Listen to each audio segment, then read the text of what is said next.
Well, good evening, everyone. Happy Monday to all of you.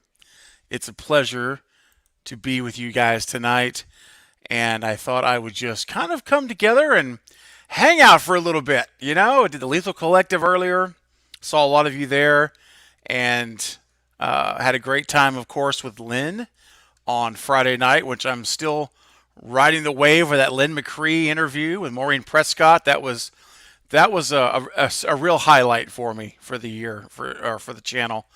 Since I started the channel, it's a real highlight, and so I'm still really enjoying that moment. To be I'm totally honest with you, but one cannot rest on one's laurels. We have to continue to move forward, to continue to push the level, to push the ceiling, and that's what I'm always trying to do in the background, in the shadows, if you will. I'm always working on something at any given moment in time. And so, you know, it's one of my goals that is to hopefully always bring you guys some nice surprises. And there are a couple of surprises. Oh, they're not really surprises now, although one is just been announced, and so I'm excited to tell you guys about it on the stream. In case you haven't heard the official news on that, we'll definitely get to that in just a moment. But first of all, for everybody in the chat, I want to say hello. Want to jump in here? We got a big crowd already get us started tonight, and I see you guys. I see you, Denisha. Denisha says, "I'll be there." Oh, Denisha, one can't start very long and before until you know what. I think we just got to hit it. So if you guys were on the collective earlier, you already know. Get ready to sing. I'm counting on you. Okay, let's do this thing together. Here we go. Because at the end of the day, I can always count on you guys that are here right now. I know you will be there. All right, now get ready, guys. Sing it loud.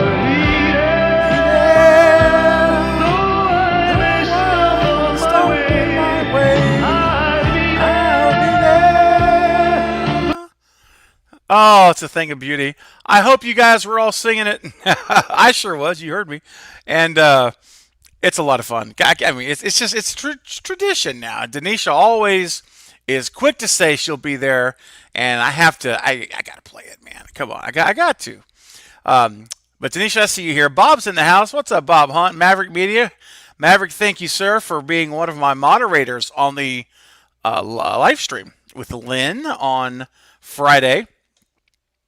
And that's the first time I've ever put a moderators in place, and it looks like good. You guys are set. I thought so. So in the chat tonight, I see Jen Werner, and Jen is one of my moderators. Thank you, Jen. And Maverick, you're still a moderator. So this is my first time to do moderator, so you guys have to bear with me. It was an experiment of sorts on Friday, and so it looks like, thankfully, the settings that I put in, they stay.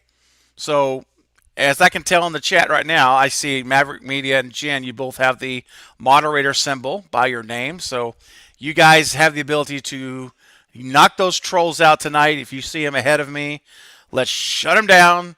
And we're going to keep this as it always is, as I've always intended it to be, a place of safety where we can freely talk and share different opinions or the same opinions. It doesn't matter, but it's all the same, and it's all in love, and it's all in positive nature and with respect. So anyway, I just want to say Maverick Media and Bearded Entertainment, who's not able to make it, looks like, tonight yet.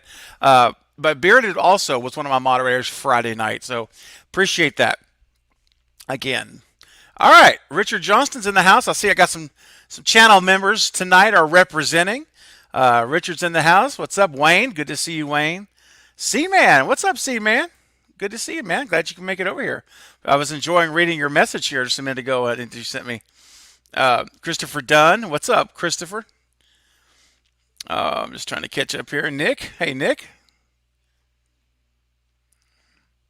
And Jason, what's up, Jason? Oh, man, I already would go with the $5 super chat. Thank you, buddy. I appreciate that. What a way to get things started. Stu lives. All aboard the Stu Train. Stu. Excited about tonight. Let's go. Also bring back Angelina. Yeah, man. We're going to get to that. I'm telling you, great video on it today. Well, thank you, Jason. Appreciate your kind words, man, and your generous support of the channel, man. Appreciate the super chat. And yes, the Stu Train, ladies and gents, I'm telling you, it is time to load up. Let's get ourselves ready because the Stu Train is on the tracks, baby. Let's go. Let's fuel that sucker up. Let's stock it up because Stu Mocker is coming back. He's on the train, and I am hoping it's going to be the train that arrives with Scream 6 on March 31st. This could be the destination. If it's not, I'm not giving up on that Stu Train. It just means it's moving to the next one. We go to 7. But I think it could happen as early as next year. And so for all of you here who join me in supporting the Stu Mocker Train, I love you guys. We are going to keep faithful. We're not going to back down. We're going to always let it be known that we are on the Stu Train. And yes, I am your Stu Train conductor right here. I got you covered. Plenty of seats are still open. Lots of time for those people out there who are on the fence to make the decision to enlighten themselves and see the truth that Stu Mocker is absolutely alive, and he has been all of these years. So, all right, I love it. So what a way to start. We got the song, we got the Stu Train, and I'm still just going through the introductory chats. Again, Jen, hey there. Great to see you. Bobby, what's up, man? Bobby, my man Craven. Bobby is in the house, man. Good to see you here, man. Appreciate it.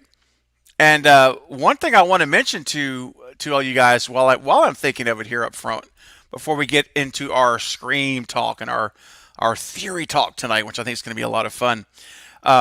Bobby and Bob, you see a lot of green names here. You guys know, if you're new, you may not know that you have the ability now to become a channel member. You can actually become a member of this channel. So if you are thinking of ways that you would like to support what I do here and the content I create and the live streams and all the guests, the celebrity guests that I am working very hard on a daily basis to coordinate and to get acceptance letters from. And if you want this to continue and you appreciate that and are able to, beyond just your viewing and your subscription, which I greatly appreciate, you can become a channel member.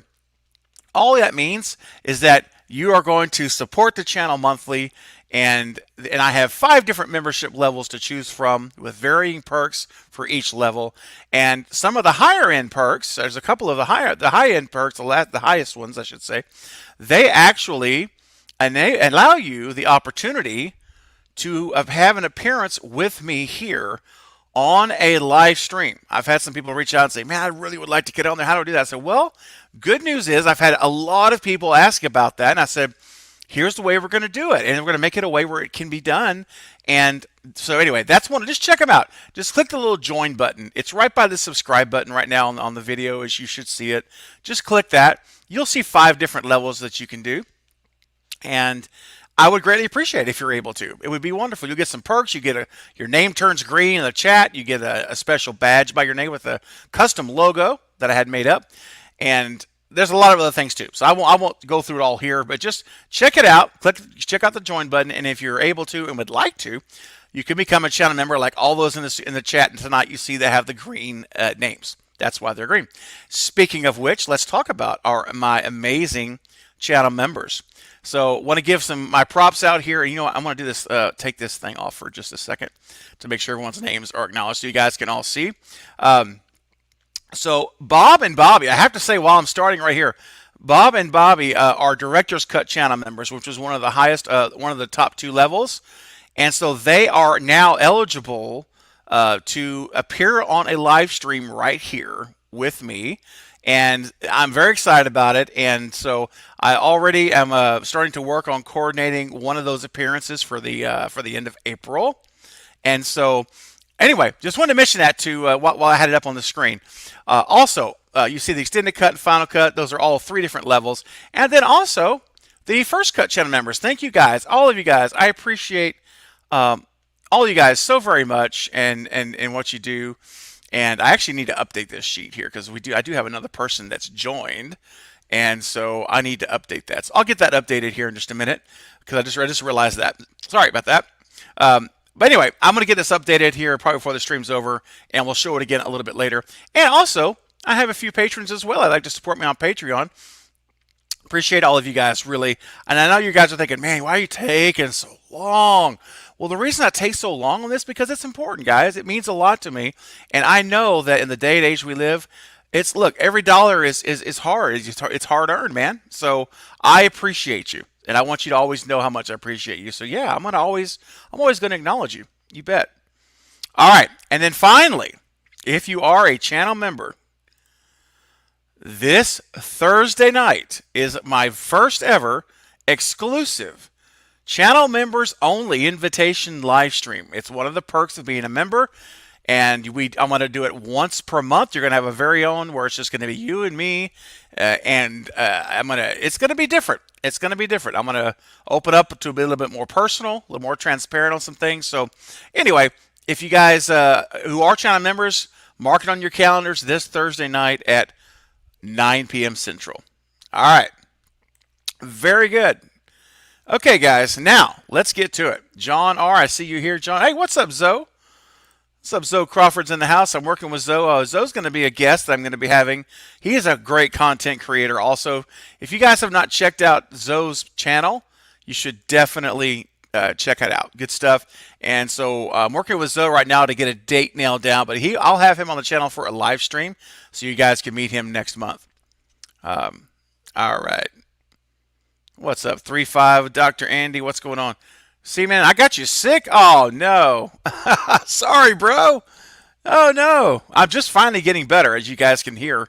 Hopefully you can hear the difference in my voice now. All right, let's get back to the chat. Sam Carpenter's in the house. Ernie Bird, what's up, man? Omar, I see you guys. See you all here. I see you guys. Jacqueline, what's happening, Jacqueline? I see you there as well. Great. Okay, I think I've caught up with everyone. Jessica, hey, Jessica. Christopher Dunn. What's up, Christopher, with a $20 super chat. Wow, awesome. Thank you so much for the Stu Train. Oh, thank you.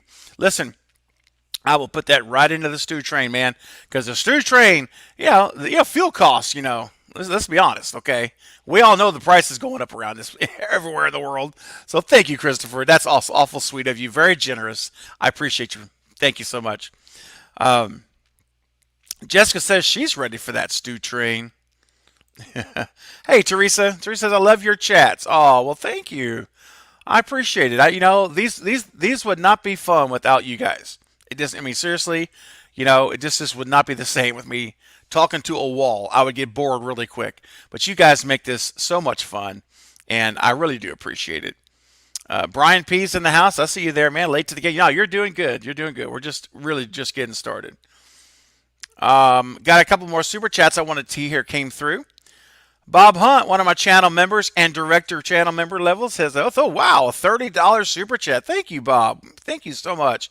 We are the Stu Train, proud and rolling all night long to march. Yeah, we are. That's what I'm talking about, Bob. I love it. Yes, I don't care. I don't care what the naysayers. I don't care about the unbelievers or the doubters or the skeptics. It's all good. Anyone can have entitled to their own opinion. Not a problem. But it's not going to change one iota for me, baby. That Stu Train is rolling. And Bob says, I'm on it. We are Stu Train proud. Yes, we are, man.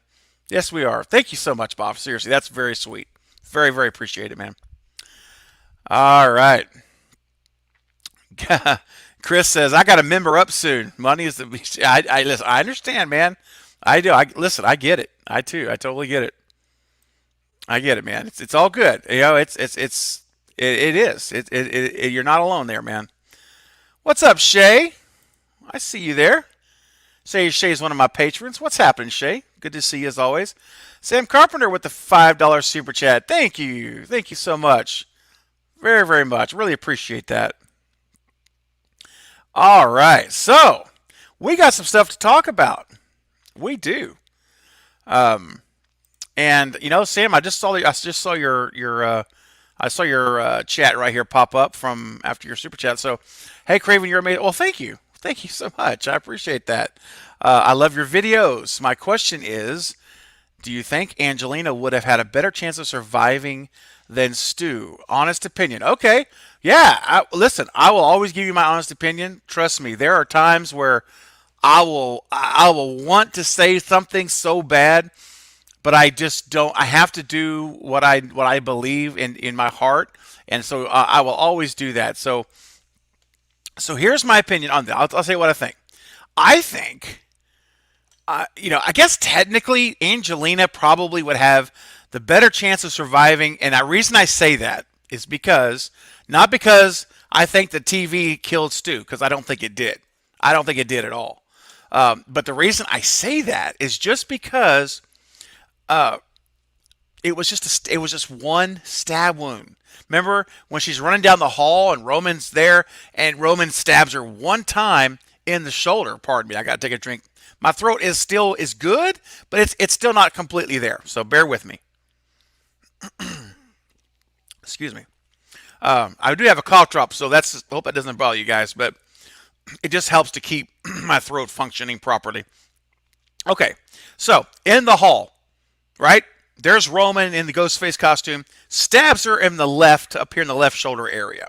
Okay, one shot, one stab, that's it. She's on the ground, and then the next thing you know, we see Gail and Parker Posey, Gail and Gail, coming over there, and they look down, look down. Excuse me, and in fact, let me see if I may have some of these pictures I uploaded. Yeah, they look down, they see this, and there she is. And she's interestingly staged. It really looks staged. I mean, that shot there does not look very natural. She's very staged looking. She's got her arm bent just right below beneath the step. It's not like leaning up on the step or like, if you fall awkwardly dead, you don't know how you're going to fall. But look how perfectly she's laid. She's laid perfectly there. Very comfortable position in terms of how awkward that could have been on the steps. Or the stairs, and so we have this shot, and then the girls, the Gail and Gail, the two Gails, they look down and they scream, and then we see her being dragged away, right? Remember, she just slowly drags. You see her disappear underneath that stairwell top right there, and she's gone, and we never see her again. That's it. She's just gone. And I remember when I saw that in the theater the first time, from the very first time I saw it in January of, or not January, but in February of 2000. Yeah. I remember saying, hold up a second. Wait a minute. This isn't jiving right here. This is it really jumped out to me off the screen. I'm like, there's no other victim that Ghostface has pulled their body ever in this movie. Everyone's just, regular stab, kill, they're left there, they're gone. But why did he pull her body underneath out of sight? And it never, excuse me, hold on one second. All right, sorry. It never sat well with me. I said, there's something going on, even the first time I saw it. So anyway, over the years, and over the countless times of seeing it, and then as learning the backstory with the writing with Wes and Aaron Kruger and the rewrites they had to do. And you guys notice on Friday night when Lynn McCree, my guest, was here from Maureen Prescott, she made the comment about how she saw Wes one day, and he said, oh, and he hung up the phone. He just had this really look of like just kind of disgust. And he said, it's going to be a Miramax day. The Weinsteins, Colin, meddling, got their hands in it, like Jake on his Killjoy Jake, with his fingers. Same thing. And so when I learned all of this information out, and then everything for me began getting very clear. It all started coming into focus. I said, okay, now I realize why that Ghostface seemingly can disappear into thin air and reappear magically like he was teleported there with something from Star Trek. Like, this makes no sense. All these questions I had, like, well, what is up with all these weird clues pointing to Angelina? Like when she's at the house and it's about to explode. She's on the back porch by the pool. She's holding Dewey's hand, her left hand in his right hand. And if you go back and watch it, pull it up. Whenever they're back there before the house blows up, she just unexplainingly lets go of his hand and disappears off the frame of the camera. Just gone. She ran off because she knew the house was going to blow up. She knew it. Wes put that in there for her to show us a nonverbal clue that she's in on it. She knows what's up, and that's why she was so far away after the house blew up. They even asked her, remember Dewey and them, he was like, how'd you get over there? Because she deliberately took off to the side to get out of the blast radius. And so that's just one example. There's more. I won't turn this into a Scream 3 thing, but I'm just telling you guys, there's more than ample evidence that shows she was in on it and that she was the second killer. And I'm convinced beyond any shadow of a doubt, she's the absolute second killer. She's the accomplice. There were two killers, one reveal. Remember, it's two killers, but only one reveal because Wes Craven had to take out the second reveal to meet what the Weinsteins wanted. So that's what he did. He removed the reveal of Angelina so that it looks like there's one killer to the Weinsteins, which is what they wanted it to look like. But in reality, Wes shot the entire film exactly the way he wrote it. Two killers, and every scene was set up to show that. So I think it's brilliant. I've said it before. You guys know it. It's rebel filmmaking. It is the ultimate take that Weinstein's move. And that's what he did. And I think it's amazing. That's what a legendary filmmaker would do. A guy, a lesser director would never have the gumption to even pull that off. They wouldn't even dare. Wes Craven, he did. He was a legend, and he was a living legend, and he did it, guys. So I respect. I mean, Scream 3. That's why my respect for that movie is it could honestly be my most respected of the whole franchise, just on the fact of how that was done and how Wes did that. So I've given you a very long answer, Sam. If you're still here, if I put you to sleep, the whole point of me saying this long setup is because if you're asking just at face value, who had a better chance of surviving between Stu and Angelina, it's going to be Angelina because she was wounded one time, and I believe that she was intentionally left alive. I think it was very much a Stu and Billy stab fake out, and that's what this was. Because remember, Roman already faked his death in the movie. We already had an example of a fake death earlier in the basement when Gail finds him in the coffin. And so we know that this is kind of what the franchise can do. It's known to do before. And so I think Angelina was more. This is Hollywood. Remember, we're in Hollywood. The setting. These are actors. This is a director this has got, this is all in line with all of that. So yeah, she was totally. I believe she was no doubt she was his accomplice. She was the second killer, and I do believe that it was a fake out death, and she did survive. And I believe what will happen is I think she survived that ordeal. Everyone thought she was a victim. No one's going to think she's involved. They're going to see her just being a victim of the attacks. And so she's went on and she's lived her life, and she's done all of her things, and with a new, I think with the new identity and everything, and she's just living her life all these years. And so she could be doing things. And I mentioned that. I made a video today on it. So if you guys haven't seen it, I won't rehash the entire video because that's why I did a video. You can go check it out after this. And it just focuses on Angelina. The whole thing's on Angelina. So go check it out because she's definitely a character that I think could come back. Now, Sam, last thing I'm going to say on this question. Stu absolutely survived this attack in 96. And I'll tell you something. Anyone who uses the television as like the clincher of he's dead, I completely disagree.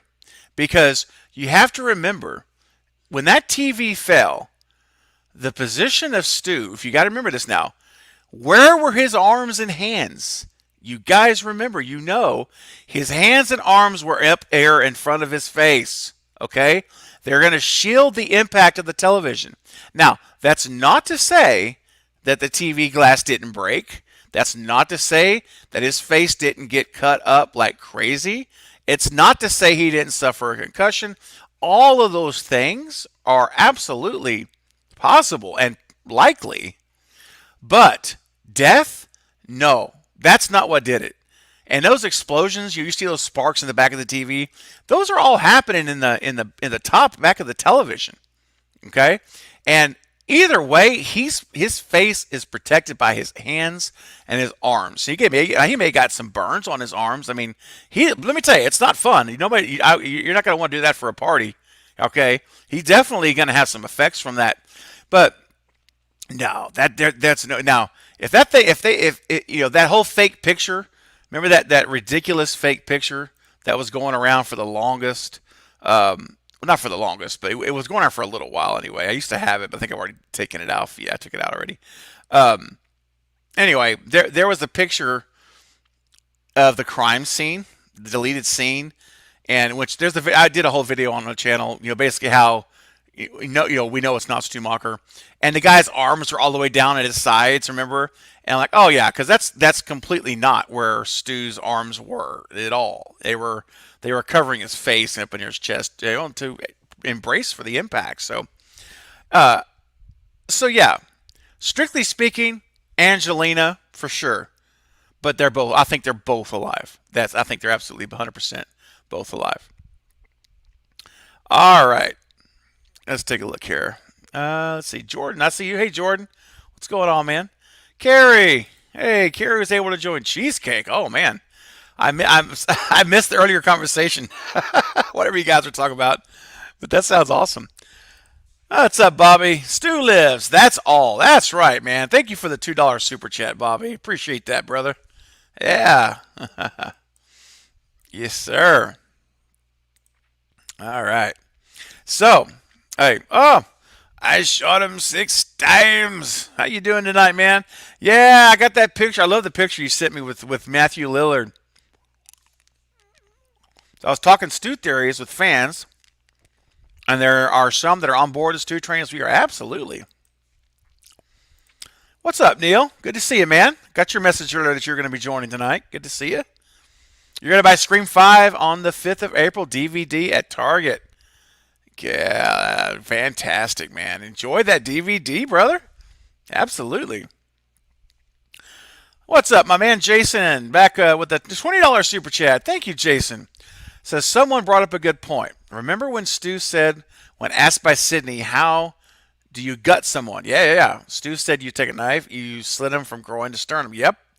How did Dewey die? Oh, absolutely, man. Let me tell you. You're 100% right. And that has not gone unnoticed. I'm telling you right now, it's so interesting because we have this Dewey stabbing in the hospital, which also, again, very different than the other murderers in Scream 5. He's the only one that was not chop, chop, chop, chop, chop. Remember? Think about it. Think about the victim. Now, you could say there's an exception to that with Wes. Wes also was not the whole chop, chop, chop thing. That's true.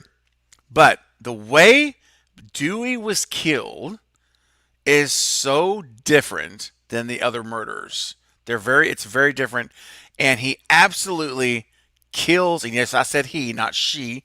He absolutely killed Dewey in the exact same way he described it to be done at the fountain. So, Jason, you're 1,000% right. You're right on the money. I am picking up what you're throwing. And, ladies and gentlemen, I'm telling you, the first person, I will always give credit where credit's due. I never will take credit unknowingly. It may happen accidentally, but not knowingly. And I will never forget the first time I heard this theory about Stu possibly being the one who killed Dewey was from Jen Warner, one of the channel members. You guys know Jen. She's here tonight. And I remember her suggesting it to me in one of the comments of one of the videos I did. And I was like, wait a minute. And then some moments where it just starts to sink in over the next few days and simmer. And now it's like simmer to the point where I'm 100% on board. I think I do. I believe it. I believe it was Stu. I believe Stu has been behind this thing from the beginning. I think he is the orchestrator. People say, oh, he was a lapdog. He wasn't an orchestrator. Dude, he was 17. The guy's like 50. He's 48 years old. He is not the same person he was when he was 17 years old. That 17-year-old that may have been, bullied around and pressured into stuff, he's not that guy anymore. Now he's the guy who's in control, manipulating these kids now. It's a total role reversal. So it's not like so yeah, he got that's and so what? He was a lapdog when he was 17. Well, you know what? Lapdogs can quickly learn how to be the alpha too. And I guarantee you, over all these years, time has changed him significantly. He cannot get out of Billy Loomis's shadows, and he still can't. I mean, in Scream 5, the very first call with Tara, he trips up Tara because she doesn't even acknowledge Stu Macher as a killer. It's like that's how she loses the game. Billy Loomis is the killer. So even now, it just goes to show, I was like, oh, crud. Stu Macher's still not getting the respect that he deserves, that he thinks in his mind he should have. And so, bingo. Yeah, he's behind all this. So, yeah, I'm with you, Jason.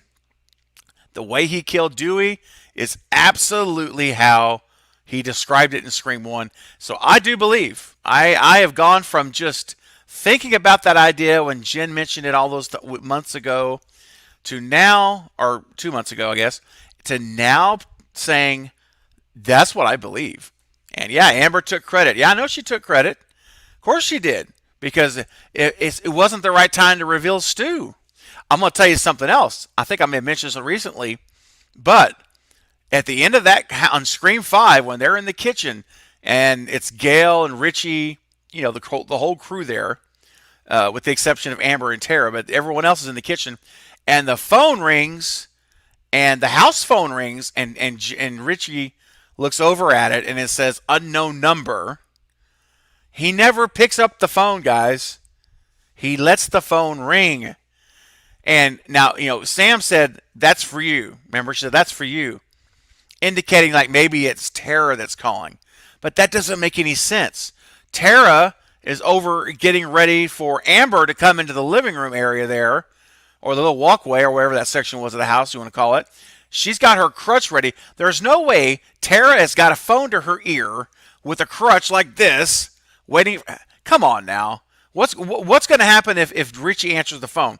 Is she going to be like, and she doesn't have a voice changer, so how's she going to do the voice? You know what I'm saying? None of that just doesn't make any sense at all. It makes zero sense that Tara is calling the house phone at Stu's house when she's fighting for her life. We're about to beat down Amber with the crutches, right? Think about it, guys.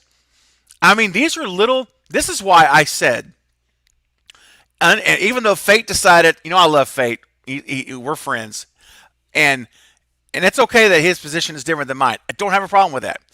But this is what I disagree, though, when Fate says there's no foundation laid down in Scream 5 for Stu's return. I just don't see it that way. I see a lot of foundation. It's subtle, but it's there. It's all there. And if you're going to reveal Stu in a trilogy, you've got to be subtle in the first movie. You can't be overt in the first one, because you've got to save it. You've got to build it subtly. And I'm telling you, you think about all these things together. The way Dewey's killed, the phone rings at the house. I mean, they're in his house. They meet on a Reddit post. Well, who started the post? Someone had to originate that post, guys. And so I think it was Stu. He set the post on their Reddit, where they found each other. It just, to me, you just can sit down and write these things out and connect these dots. And it's a cumulative case. If you were to take one of these things and try to build a case for Stu's return, I don't think it will stand. If you just try to make a case only on the house phone ringing or only on, whatever you start going through it, it's not going to be strong enough. But if you have all of these things together, bang, bang, bang, bang, it's what's called a cumulative case. It's the same way cases are won in court. When a prosecutor team, when the detectives, they put together evidence for the prosecution, and when they go to ask the DA if they can press charges and then go to court, they have to look at the cumulative evidence.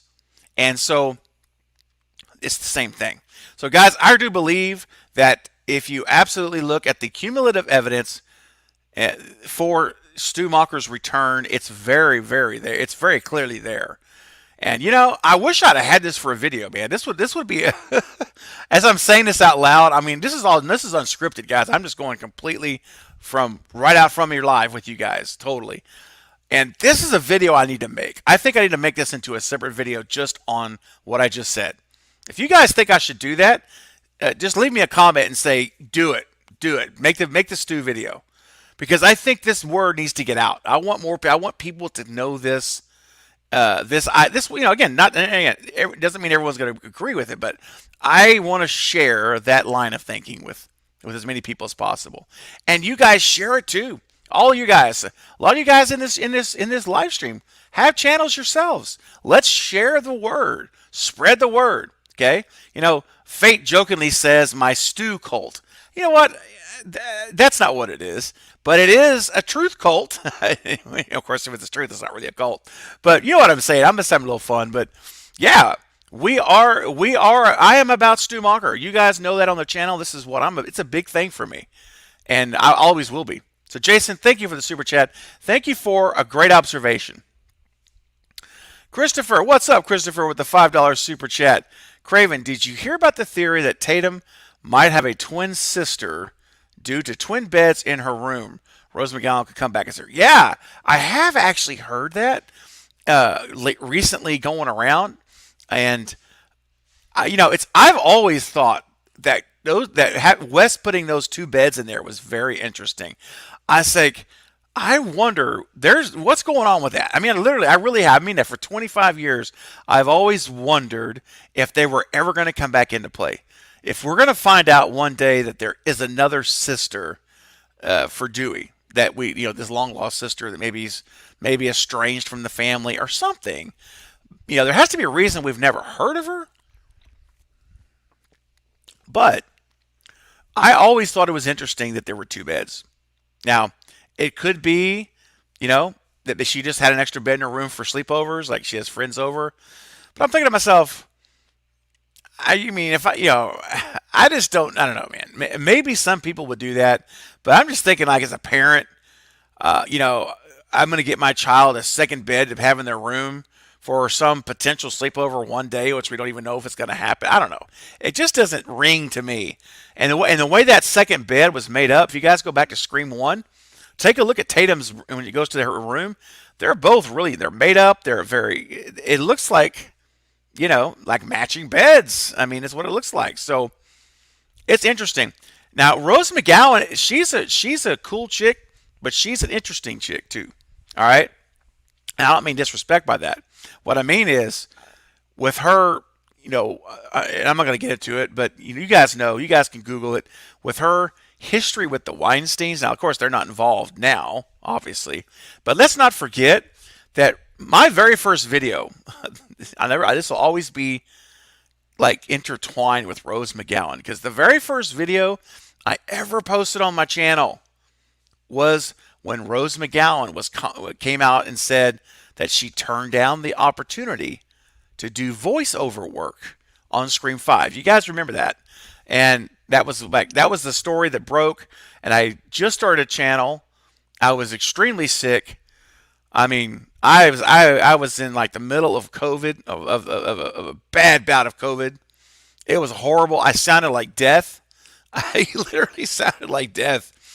I'm recovering now from last week, but the way I sounded last week when you guys heard me on that live stream when I was pushing through, that was like rainbows compared to how I sounded on that first video. If you ever want to get a laugh or a little chuckle, go back to the right channel of the videos tab and go to the first one, September 4th, Rose McGowan. That's what started this whole thing off for me. But I say all that to say, she didn't come back for voiceover work.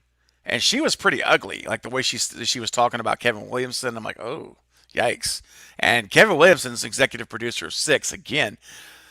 So in my mind, Christopher, I don't know that she would come back. She turned down voiceover work, so I wonder. Unless there's been a big change of heart, maybe she's talked to Radio Silence.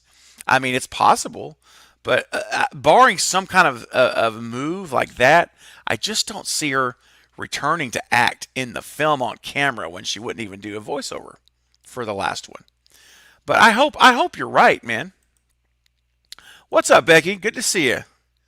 You guys can tell I'm as always I'm 20 minutes behind in the chat. So my moderators that are here, Maverick and Jen, I hope you're holding the fort down for me because I am literally 20 minutes behind as always when I'm by myself here.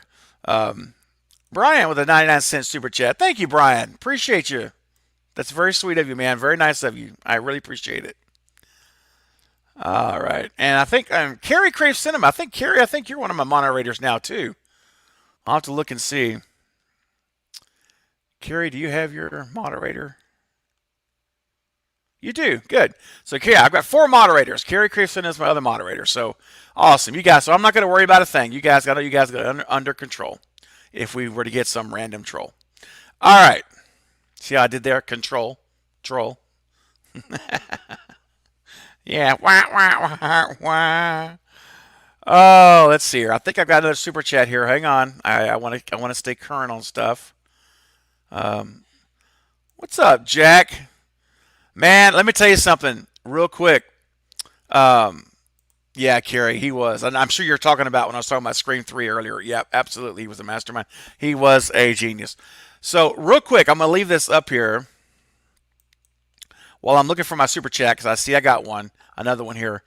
I'm going to be on Jack's channel tomorrow night, the 29th, literally tomorrow night, 9:15 p.m. Central Time on Jack Stannis' channel, and we're going to watch We're going to do a watch party for Malignant. We're going to watch the full movie tomorrow night on his channel. Jack has never seen the movie. I've seen it once. I really do think it's my #1 most favorite horror movie of the year last year. Beating out Halloween Kills barely because I still love Kills. But I think Malignant is going to edge out Kills just a little bit. So I've been excited to watch it a second time. I just haven't gotten around to it. But Jack's never seen it, so we said, let's do this thing. So we talked about it about a week ago. We talked about it. So tomorrow night, Jack Stannis' channel right here I've got up on the screen. Be sure you go over there, subscribe, like the channel, and join us. I want you guys to come over. As many of you that can come watch it with us, please. It's so much fun. And so anyway, I just wanted to plug that right now while I see Jack's here. And let's take a look here. Jordan with a $2 super chat. What's up, Jordan? The TV didn't kill Stu. It was the blood loss. I mean, I don't know, man, because he was stabbed like 3 times. Like Billy got him, I think 3, 1, 2, 3. I think it was 3 stabs. And we don't know how deep those stabs were because we only got to see 1 stab. The other 2 we couldn't see. We don't know how deep they were. And, obviously he's bleeding, but even Matthew Lillard said himself, he says they would have gotten there in time to cauterize those wounds before it would have bled out. As long as he didn't hit an artery or something, which that didn't happen because he would have been dead long before the television. So I hear what you're saying, man, but I just don't agree. I don't think so, man. I don't think so. I think that, I think I'll defer on that one to Matthew Lear and say, hey, man, they had to cauterize that. I think so. Bob. Hey, Bob Hunt with another $20 super chat. Thank you, Bob. Thank you so much, man. His family was rich and they covered it up. And my honest opinion, yeah, that's a really, really good possibility. It absolutely is, man. I think that's probably my number one. Like I did a stew theory back, oh, I guess it was November, maybe December of last year before 5 came out. And I called it the case for Stu. And at that point in time, my favorite working theory that I had was it was a situation where he was institutionalized and he had earned, himself to be on best behavior and, worked his way up to a trustee. And so security was lessened around him. And anyway, long story short, you guys can check out the video. I won't go into it now, the whole thing. But the bottom of a lot of it is that he was escaped. He was taken away, and that's what was going to lead to the spree in Scream 5. And so that had been my favorite idea for quite some time. And then recently, talking with you guys, and we all, as a group, I think at some point I don't remember who thought of the idea, but in our conversations, we came up with the idea of his death being faked. And I thought that was brilliant. I said it answers everything. It answers the questions that everyone has. Well, why hasn't anyone talked about Stu and all the sequels? Because they think he's dead. Why are there no news reports? They think he's dead. You just go bang, all the questions, and it's like it makes a lot of sense. And look, one thing we know, look, if you go and Google it, I've actually done this. If you go to Google and just type in people who have faked their deaths and just look at in real life now, not even talking about the world of fiction. Once you guys, newsflash for all of us, in the world of fiction, anything can happen. Okay, let's never forget that a writer can write anything they want to, and it's okay because it's not real. It's in their world. It's an imaginary world. Woodsboro, guys, is not our world. Okay, they could do that, and it's completely fine. But if you want to see realism, people always talk about realism. Okay, check out all of the people of cases after cases after cases of faked deaths in our life, in our real world that happen. It's unbelievable, man. You'd be surprised how many people actually do it. I was surprised. I said, "Oh, really? Okay." Because I wanted, I'm like, what are the odds of something like this actually happening? And they're actually a lot higher than you think. Yeah, they really are. And money and power are, man, that's what drives this world is money and power. Money, power, and sex. Obviously, those are your big three. But money and power move over anything because people that have that kind of ability, that kind of power, that kind of money, where you can find people with weakened character that are corrupt, people that character can be compromised, and they can be tempted into being good people, good officers of the court, good coroners, good media people. All of these things, they all have the potential to do wrong. It's in all of us, okay? We all have the potential. And so it only takes finding the right people to make a cover-up work. And we don't even need to begin to talk about cover-ups that have happened in history. We can just, we could talk all night about cover-ups. So it's not outlandish. It's not extravagant. It's not ridiculous. It's not like completely nuts to think that in a small town government, politics, wealth, it could absolutely happen. It absolutely could happen. Now, it doesn't have to be the way it happened. That's the thing. Stu could have survived and been hidden. There's a lot of other ways to do it. But this is one way that personally, I right now love this theory, probably number one for Stu. So I'm kind of shifting my theory to now reflect the cover-up mode. And they buried ashes. They could have buried and said, well, just dig up the body that they put in the coffin. Well, there's no coffin. It was a cremation. There's ashes. There's no way to verify it. That's how you get out of that problem. It's no longer a problem now. So you see, all the potential problems They just melt away when you talk about cover up, cover up, and cover up. And as long as those people involved in covering it up stay silent, then there's never an issue. And with enough money and enough power, you find the right people, they can absolutely stay silent. So it happens all the time, guys. All the time in real life. All right. So thank you again, Bob. Appreciate you, man. Appreciate you so much. Um, and appreciate that generous super chat, buddy. It really does help a lot. Let's see, Ernie. Ernie's got a $5 super chat. What's up, Ernie Burr? He's one of my newest channel members. Scream series theory. It takes place in the Stab universe. Thoughts? And Vince Vaughn as the killer. Scream 5 was written in 2 weeks. Scream 6, Scream. Wait, hold on. Scream 5 was written in 2 weeks. Oh, okay, I got you. I got what you're saying. Okay, yep. So, Scream series theory. It takes place in the Stab universe. Okay. That could be very interesting. I mean, I'm one of the people that I didn't have an issue with like combining the universes, or to use a Ghostbusters term that I love to say, I'm not afraid of them crossing the streams. Okay, if you guys know Ghostbusters, you know crossing the streams. You know what I'm talking about.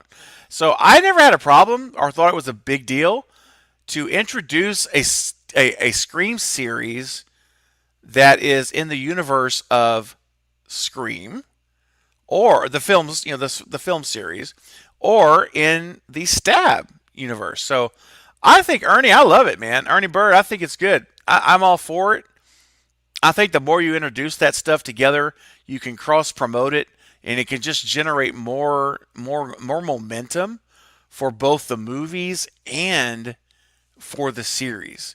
So if they do a relaunch of the television series, which they're talking about doing, then my hope is that it will not be a standalone isolation like Scream series 1 and 2 was, the first 2 seasons on MTV, which I enjoyed them both a lot. And you guys know, I mean, I had Mike Vaughn on here, call it 3 weeks ago now, 4 weeks ago, remember, to the voice of Brandon James. I love those first 2 seasons. I still do. And I've been meaning to watch them again. I just haven't done it yet, but I'm going to.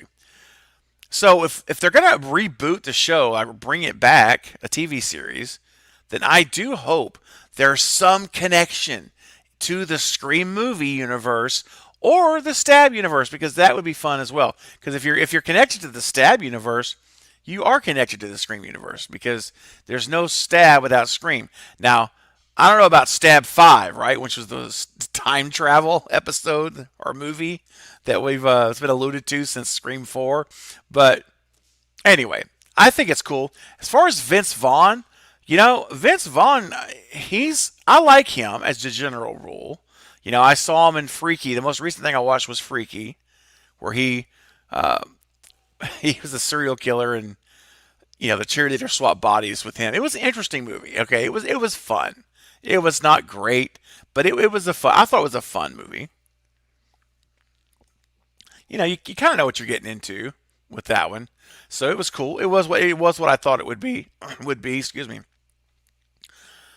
But as far as being like a serious, legit killer, I mean, yeah, I think he could do it. I have to tell you though, Ernie, man, ever since that shot by shot remake of the Psycho, man, I don't know. It's just kind of left a bad taste in my mouth with Vince Vaughn playing that kind of role. That Psycho remake it wasn't good, and to me, and it was a movie that should never have been made. There was no need to make it. I mean, shot for shot, man. Just watch the masterpiece. Watch the original. So I like Vince Vaughn in comedic roles, but I don't know, man. Let me put it this way. I would be open to it. All right, I'm not gonna like shut it down, but in my mind, I want to just see it. I'd have to see it. Maybe it would work. Yeah, Jacqueline's got has got a great point that I didn't mention earlier. It's true. So many instances that Ollie didn't mention Stu when talking about the events of '96, and when they do, he's never mentioned in the past tense. Yeah, exactly. Can't be a coincidence. That's right. And I've watched Scream. Well, I've watched Scream 5, I think 7 times now. And so, and every time I watch it, I mean, and even though I know I've heard the script pretty good now, but I still listen to Jacqueline. I listen, and I'm telling you, you're right. There's not there. He's never referred to as dead or deceased or in the grave or back when he was alive or any of those type of references. It would have been so easy to do. Sam with a $5 super chat. Thank you, Sam Carpenter. You are amazing. There was definitely two killers present at Tara's attack. Since Richie was at another town with Sam, it makes sense that Stu was there helping her. Yeah, I would not be surprised whatsoever if Stu was present at Tara's attack. I even said in a video not too long ago that I think Stu was on the phone. I believe it was Stu talking to Tara. I mean, even the way he talks to her, some of the dialogue where one of the things that jumped out to me is kind of like, you know, when you hear someone, and I guess I'm kind of calling myself out too because I'm getting to be a pretty old dude these days.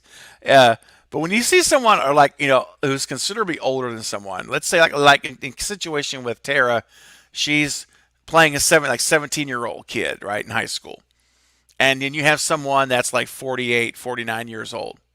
Okay, it can be a little awkward. You know what I'm saying? If there's not like a comfort level, depending on the personalities, I mean, all those things play into it. I'm not saying that's like stamp of like everybody. I'm just saying, and the reason I'm bringing this up, and I hope this makes sense, like when you hear what the Ghostface caller talk, how he talks to Tara, and it really sounds like someone much older. Not talking about the voice. I'm talking about the way he talks to her.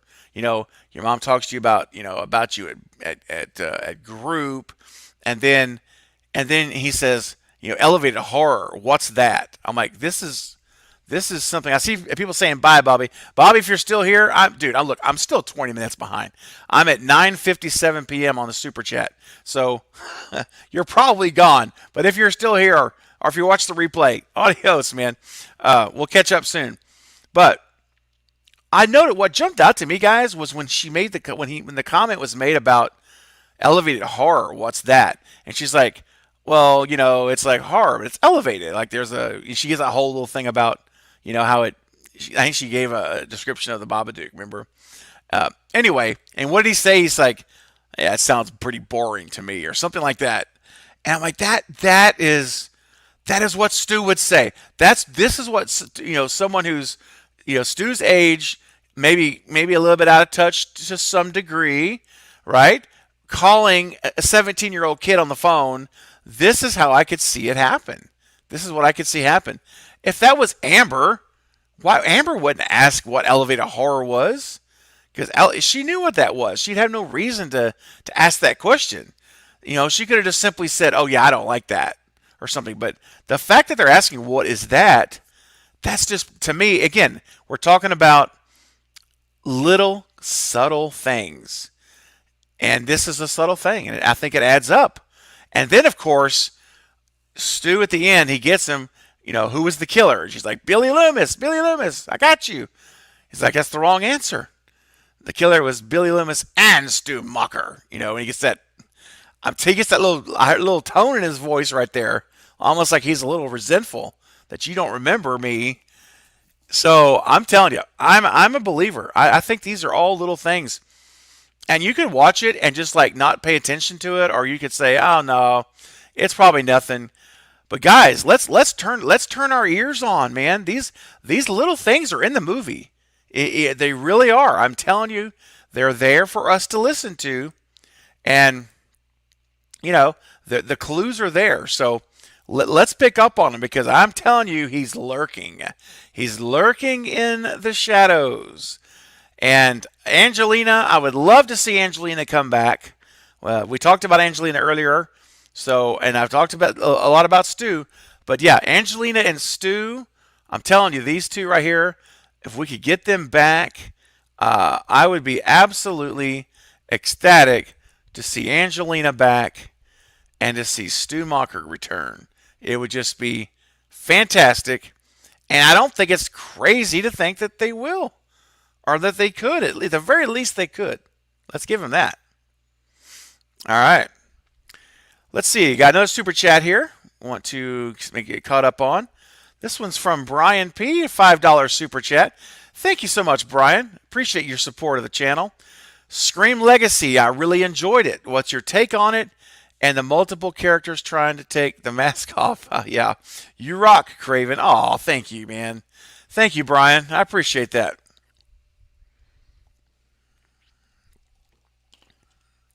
Okay. So, that's a great question. Scream Legacy. Sorry, I just getting my thoughts together. So, I liked it. Okay. I like Scream. I'm not going to give any spoilers. If you guys haven't seen it, it just came out on Friday, this past Friday. You guys should definitely go check it out. Just go to Google. When you're in YouTube, just search for Scream Legacy. It'll pop up. And yeah, so you got to check it out. I liked it, Brian. I did. I thought it was well done. I loved the whole multiple characters. Yeah, that's not a spoiler, guys. By the way, this is not a spoiler. It's just something that you'll see in the movie. I mean, you'll see it. It's not a big secret. But yeah, trying to take off the mask was great. I did love that. I thought it was awesome. I was like, yeah, that's clever. That's a little, because we don't see that much in the Scream movies. We saw Casey Becker. When Drew Barrymore was laying on the floor, she grabbed the mask on the grass and presumably got it off. I think she did see who it was, but we don't see much of what we saw in Legacy there. So that was original. I like that. That was cool. Yeah, overall, it was for a fan film that was really done well. And I know that fan films are not easy. Of course, none of them are easy. I mean, at all. But no matter what level you're making films, they're all hard. But considering, probably the very limited resources they had, I thought they did really well. I thought the music and the audio was top notch. Whoever was in control of the sound and the post production of editing all the audio to the scenes, sound effects, music, it was great.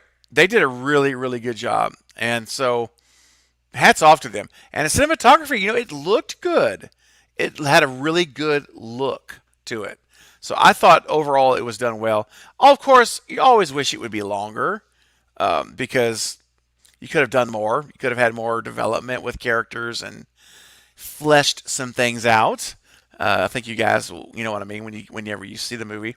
But all in all, I thought for a fan film, I thought it was one of the better ones, and it was really cool how they tied into the Scream universe that we know and we love. Yeah, it was pretty cool. So appreciate it, Brian. Thanks so much. All right, let's see here. Bob with a $20 super chat. Man, thank you, Bob. Man, you're so generous, man. Thank you. Make the Stu video. Well, all right, you got it. You got a deal. I will absolutely do it. Oh wow, I'm starting to see everybody chiming in now. John says, "Do it, Vegas, do it, do it." F yeah, do it, do it, do the Stu video. You can do it. Gary says we can never have enough Stu. Get it up. That's right, baby. Get it up. Well, all right. You know what? You all have spoken, and your conductor will respond, and I will have a new Stu video up for you this week. Maybe tomorrow. I may get it done tomorrow, but if not tomorrow, I'll have it done for you this week. You got it. It is on the way. Consider it in the mail. Just have to get it posted and get it created. That's right. It's not the Stu Cult. It's the Stu Train. That's exactly what it is. Yes. All right. Let's see if I'm caught up on all my super chats. I want to make sure that I haven't missed anybody here. Oh, let's see. Carrie, don't worry. We're keeping him entertained. Good. I know you do. I know you are. Troll control. That's exactly what I'm talking about. We ain't got nobody in here's got time for that. Heck no, man. We have too much of a good time together. Ain't no time for that. There's no hatred, no toxicity. Jacqueline, yes, I'm telling you, Jacqueline, if you can make it, come tomorrow to Jack's channel, 9:15 Central Time. It's going to be Malignant time. We're going to all do the countdown. Everybody's going to queue up their devices. We're going to all hit play, and we're going to watch it. I mean, the live chat together. Jack and I will be on the screen watching it together. I'm telling you, it's going to be a great time. Good night, Wayne. See you, man. If you're still here. If not, thank you so much. Let's take a look here. Jordan's in the house. What's up, Jordan? Jordan Lightsanowski. I got two Jordans tonight. I got Jordan Talks Films too, so got to make sure I'm clarifying here. Let's see. Any more super chats? Let me make sure.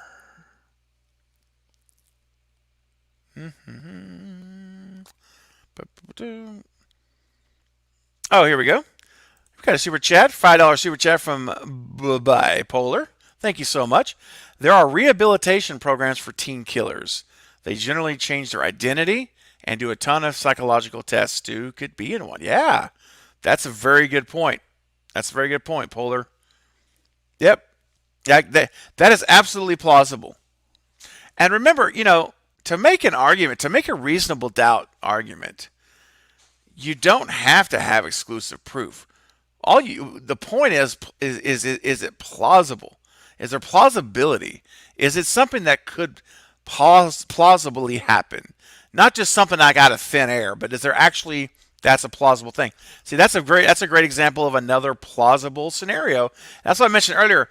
There are different ways. There are different ways to get to Stu being alive. It's not an insurmountable thing. It's not like a Mount Everest or something you're trying to climb with no tools or any way to get up there, but except with your hands and feet. No. It's not like that. There's a lot of ways to do it. So thank you, Polar, for the super chat and for making a great point. You're absolutely right. That's awesome. That's just, remember I was talking about earlier about having, you're having a list you put together of a cumulative case. Well, there's another thing. You want to put that on your cumulative case list to add to the list of evidence. Yeah, Carrie says, I agree.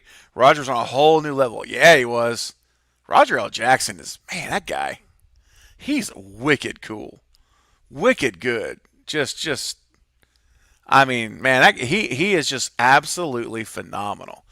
I just cannot picture ever there being a Scream movie without Roger L. Jackson. I just don't. I just cannot picture that whatsoever. Wow, so cool. Hey guys, also want to ask you guys while you're here, you see it on the bottom of the screen, but if you've not yet smashed that thumbs up button, do me a favor real quick. Just run over there, just go right down and go scroll down there and go click. I would greatly appreciate that. We've got like 50 people in the chat with only 34 likes. So come on guys, let's get that up.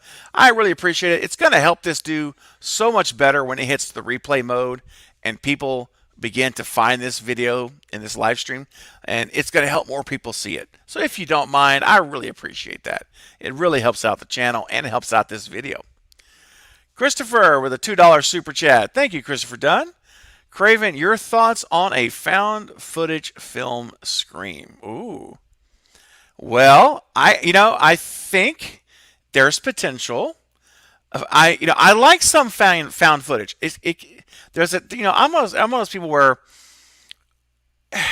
okay, look, I was in the theaters, okay, on opening day for the Blair Witch Project, the original Blair Witch, and I think I've told you guys the story, but I'll tell you real shortly, just in case I haven't.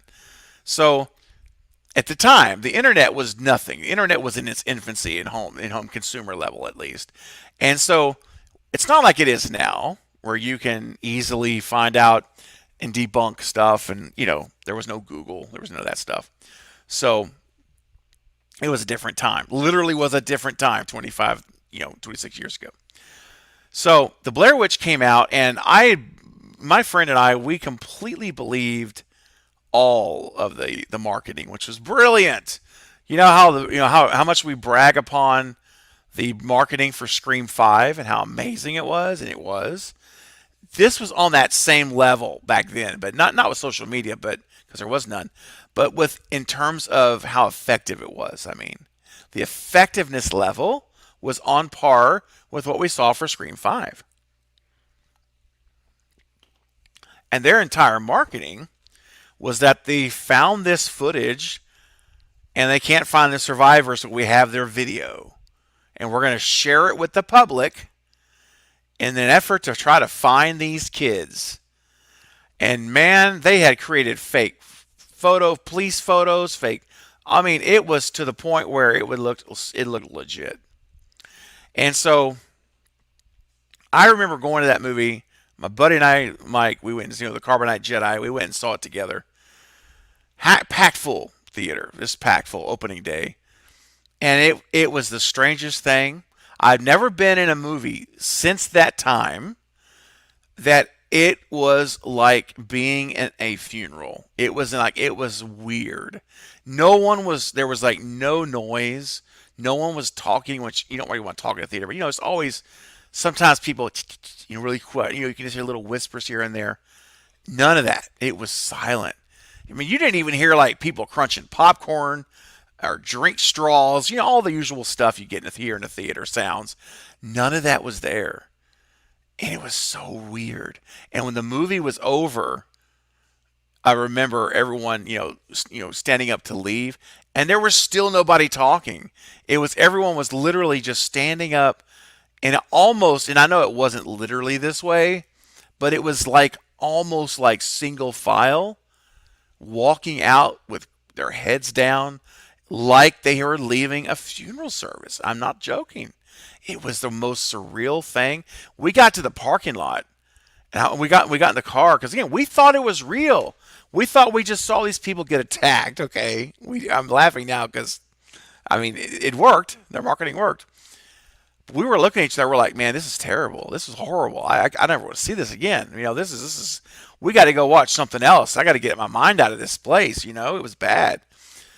And then, of course, when I found out it was all fake, at first I got resentful. I'm like, how dare you make me feel that way? And then, almost at the same minute, I said, oh, that's awesome. Thank you for making me feel that way. I'm like, because it was great because they tricked me. I hated it at first. When someone fools you, you don't like it at first. You feel like you got suckered. He suckered you in. But then I turned right around and said, yeah, but that was the point. This is great. And so that was my first found footage. That was really the movie really that brought found footage as we know it today into what it is. And so I'll say it to you this way. If it's done really, really well, found footage movies to me, they're very polarizing. I think they're either really done well or they're just garbage. Okay? I think it's like either it's lazy filmmaking or it's wow filmmaking. Like that was good. They pulled it off. And I'll give you an example of one that I absolutely love is the VHS, which Radio Silence happens to have. The last segment of that is theirs, and they're acting in it as well. I think VHS is fantastic. I love the very first VHS. If you guys have not seen it out there, any of you watching this right now, if you have not seen the first VHS, now Killjoy Jake, he's a big fan of all of them. He's kind of giving me the lowdown on, not spoilers, but I mean how good they are, which ones are not as good as the others, that kind of thing. And I know his favorite is VHS 94, which I have not seen. I want to, but I've got so many guys, you have no idea. I have so much stuff I'm trying to get to. I just can't. But I will get there eventually, okay? It's going to happen. Until then, though, the very first VHS, I highly recommend it. It was the first found footage movie I've seen probably since Blair Witch that I liked a lot. Like, there's others I've liked, okay? But I really, really dug the VHS film, movie, the 4 segments, or 4 or 5 segments. So, anyway, as far as Scream, I just don't know, man. I guess you could do it. Sure. It could be done. It would be a whole different feel. It would be something like we've never seen. I almost would prefer if we were going to do some kind of a found footage for Scream, it would not be part of the main Scream films. Like almost, you know what I'm trying to say? Like not an anthology, but like almost some sort of a kind of like here are the Scream movies and it's down this straight row, and then over here we have an exit lane and we've got this standalone. That's what I'm trying to say. A standalone Scream movie is what I would prefer. So there's no connection to Prescott. It's basically like Season of the Witch for Halloween, but Ghostface is still in it. Right? Halloween just does Halloween 3 and they just take Michael Myers out. We won't do that, but let's keep Ghostface, but let's make it something different. It's its own little thing. So you can go enjoy, Scream found footage film completely independent from the Scream films, the actual Sidney Prescott universe. So that's what I would do, Christopher. If I was going to make one, that's the approach I would take. And as a fan, personally now, I would want to see one in that way.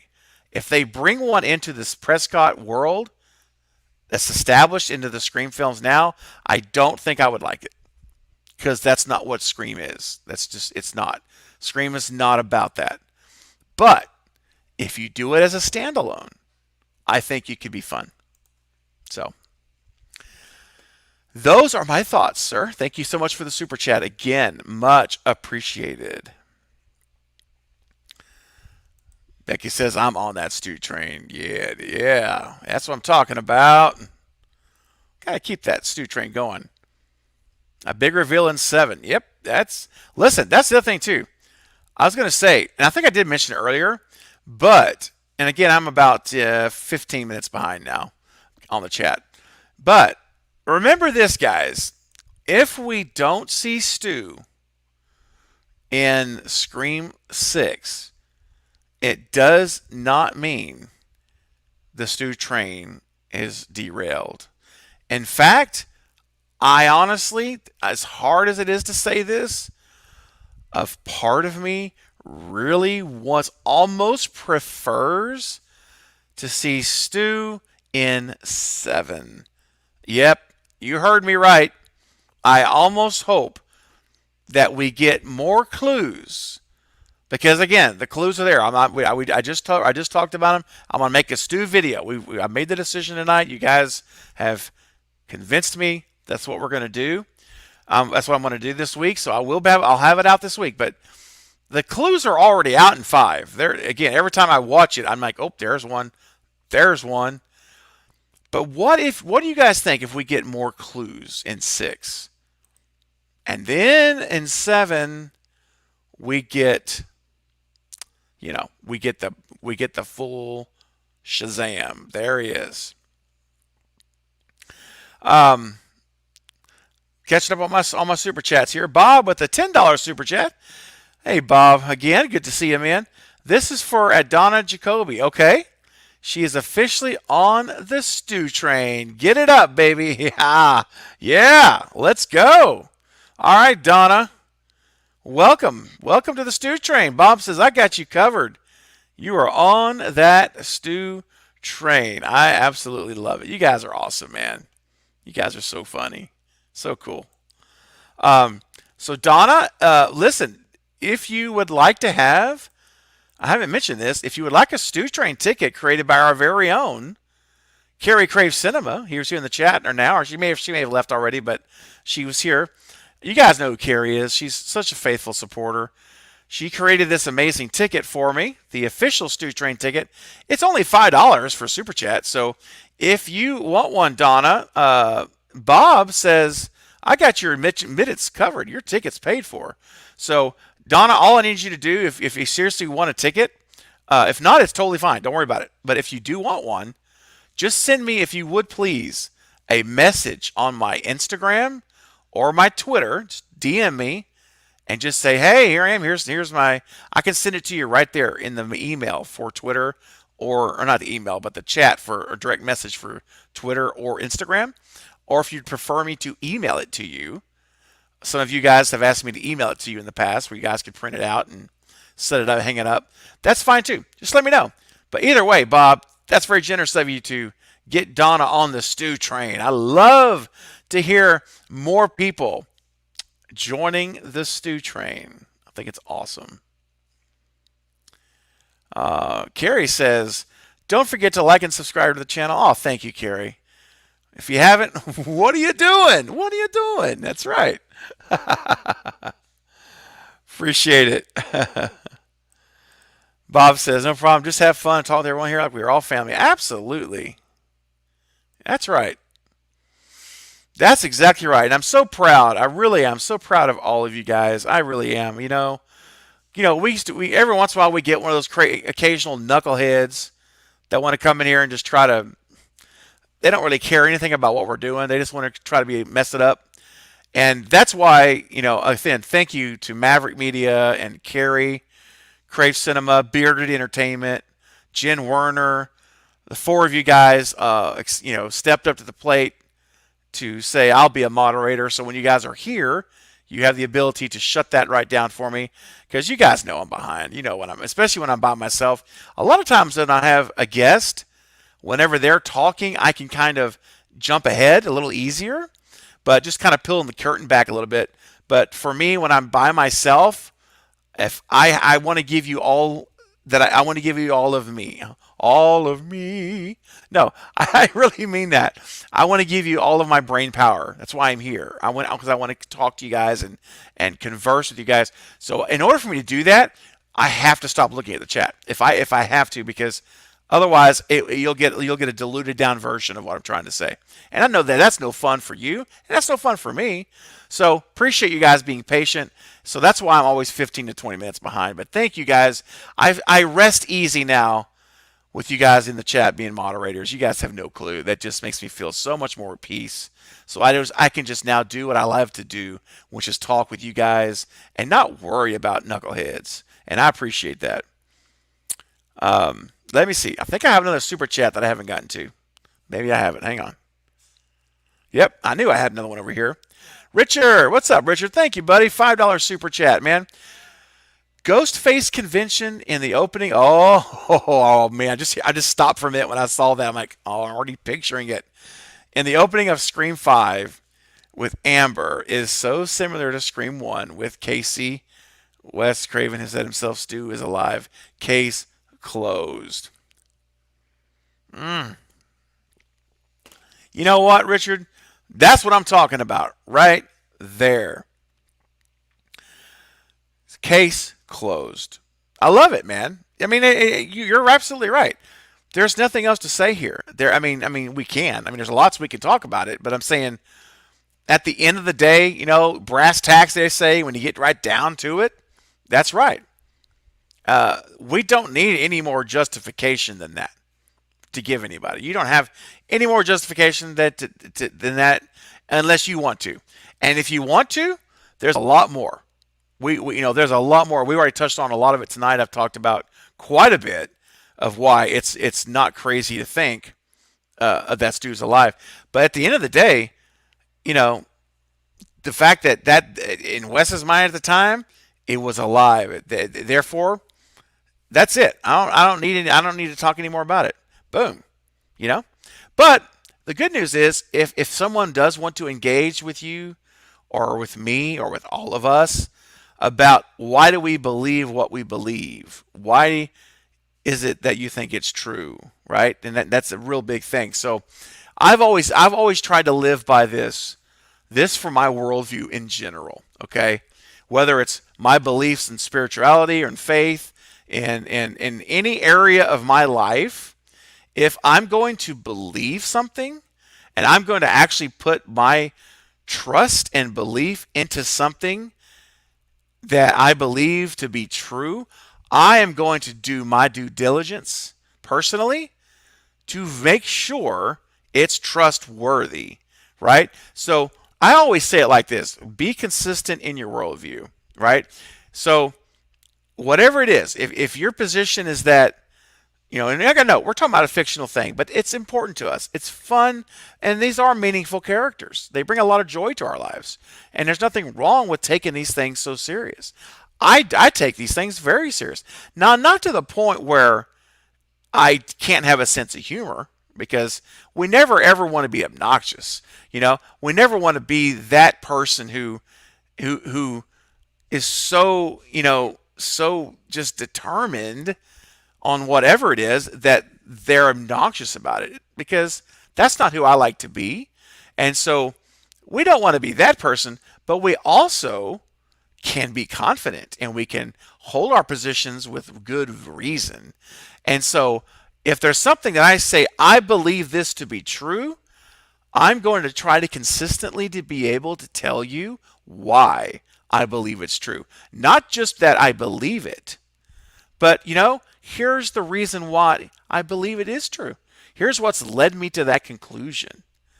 And then this is where your lines of evidence come in. As I talked about earlier, the cumulative case. So anyone who I talk to who has a differing view, especially when it comes to Stu, I will never ever generally try to make my case by one line of evidence. Although, like I said earlier, you can. It's your right to do so, and there's nothing wrong with that. I simply prefer, because this is how I process my whole worldview in general, I like to look at it and say, here's the reasons why I've drawn this conclusion. And it's not just this, it's this, it's this, it's that, plus this, plus this, plus that. And then when you draw all of those lines into the center, which is the conclusion, it's a cumulative case where one strand may not be enough, but if you put them all together, it's compelling. It's very, very compelling. That's how I like to do things. I'll give you guys some insight to me. That's how I'm wired. And it applies the same to even this fictitious character that I love and I adore, and is one of my absolute heroes in the world.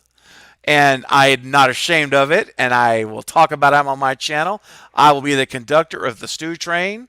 As long as the breath are in these lungs, I will be pulling the horn, baby. Stu, Stu, I'm going to do it because I love it. And yeah, the case is closed. Very simply put, all you have to simply say is, you know what? There was a time that both Wes and Kevin said he was alive. That's enough for me. The book's closed. I don't need to open the book anymore. And now, if that's not enough for you, Joe Blow, whoever it is you're talking to, I can respect that. And the good news is there are more lines of evidence that support it. But for me, I don't need that. This is all I need. I'm good. I don't even need to debate anymore about it. That's completely cool, Richard. That's completely cool. I, on the other hand, I may start there or I may end there, but somewhere that's going to come into play because it's a fact. Okay? It's not being disrespectful to Wes. I've heard people sometimes say if you start to bring up, that Wes said Stu was alive, that you're disrespecting Wes. You shouldn't talk about him. He's passed away like that. I'm like, well, hold on a second. I'm not making something up. Okay, it's not like we're saying, Wes was gonna put Stu on carousel and he was on roller coasters and he was gonna do some kind of crazy stuff like. No, that's disrespectful. We don't know that. No, of course not. But what we do know, it's not speculation. It's fact from Wes's own mouth. You can actually listen to him tell it. It's that Stu was going to be alive. They were 3 weeks away from shooting Stu, Matthew Lillard, for Scream 3. 3 weeks from shooting. It was okay. Those are facts. Those are not disrespectful, whatever. So if anyone ever says that it's a respect issue, I simply respond and say, well, I very respectfully, I'm only referring to Wes in terms of what was documented. That's it. I can't speak to what wasn't documented. I'm not going to go beyond what we know. I'm not going to say, well, he was, Stu was going to do this and he was going to have this happen. All I know is that he was going to be a cult leader. He was going to have people, high school kids, killing kids under his manipulation from prison. These are all documented. You can go look it up. It's all out there. So anyway, I just want to bring that up because I've heard lately, not necessarily on my channel, but my ears are open. I listen to a lot of stuff.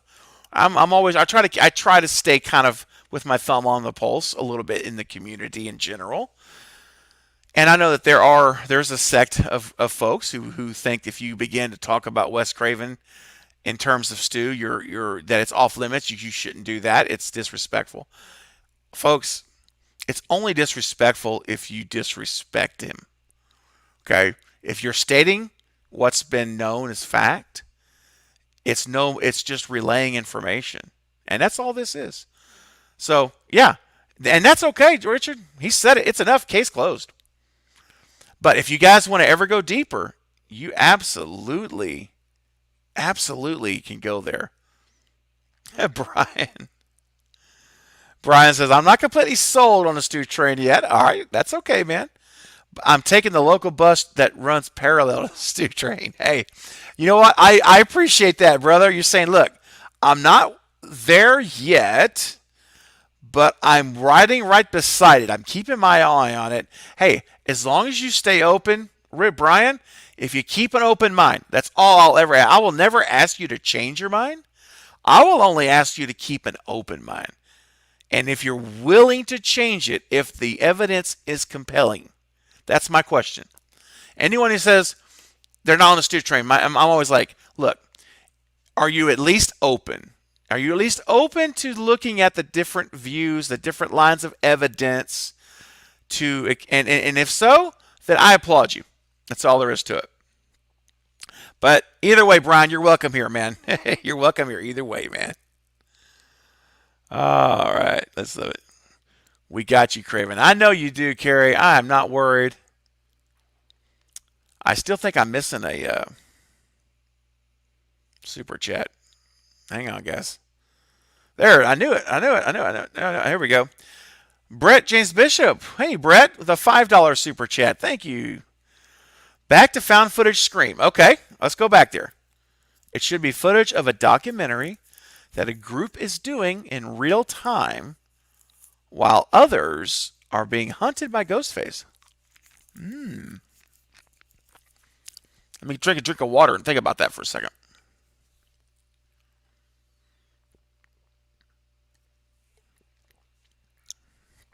Okay.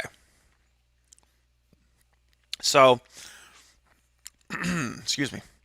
It should be footage of a documentary, okay, that a group is doing in real time. Oh, wow. Okay, so they're in real time doing this documentary. They're finding the footage while others are being hunted by Ghostface. Ooh, man. Okay. Now, see, I like that, Brett. I had to let that sink in a minute.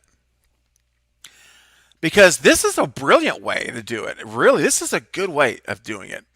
This is why I love these live streams, man, because, and I mean the videos too. Honestly, our videos, guys, we do some great dialogue in our video chat, in our video comments. I really enjoy it.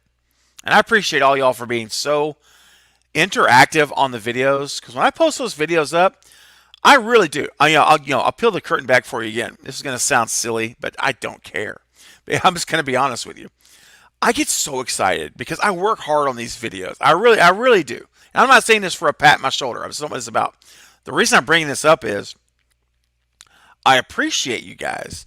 And, every time I work on my thumbnails and my titles, I get everything I want to get done. I get all my ideas out of my head onto my editing software. I'm working it all out.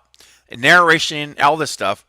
When the final product is all come together and I post it, I'm not making this stuff up. I feel like a kid on Christmas morning every time I post a video because I'm excited to hear what you guys have to say. I love to see what you guys think about my ideas I want to hear your ideas, and we can, and that's where we start in the comments and we start our conversations. You guys, I talk with all of you that leave comments. You guys know I try to talk to every single person, and I look so forward to it. I look so forward to it. So you guys make my day every day when I post a video and you're making comments and we're sharing ideas, we're exchanging ideas, or we're supporting each other's ideas. And I love that stuff. It's so much fun.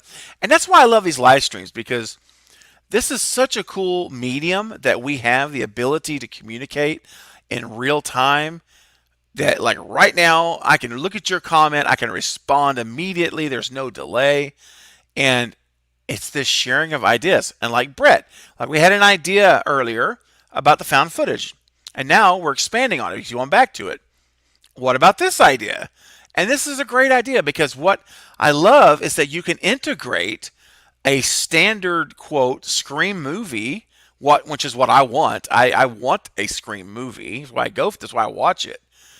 But you can integrate these things together. And if I'm understanding you, Brett, and if I'm look, I may be misunderstanding you completely, and I apologize. But either way, I love this idea. I don't know if it's your idea or if it's my idea, but I love this idea. I think it's your idea. I love the idea that we can have a Scream movie where we're also getting found footage of a crew making this documentary, and others are being hunted by Ghostface, and you converge these two together. So Brett, that is brilliant. If that was your idea, I think that's what you're trying to tell me. I think that's amazing. If I'm wrong, let me know. I will look real quick to see. Maybe I'm wrong on that and misunderstanding you. That's just, I think it's a cool idea. Let's take a look here. Okay. Oh, I see you. I see you. Hang on. I see you. You got a response here. Hold on. Give me a second. Give me a second. I'm catching up. Brett, there we go.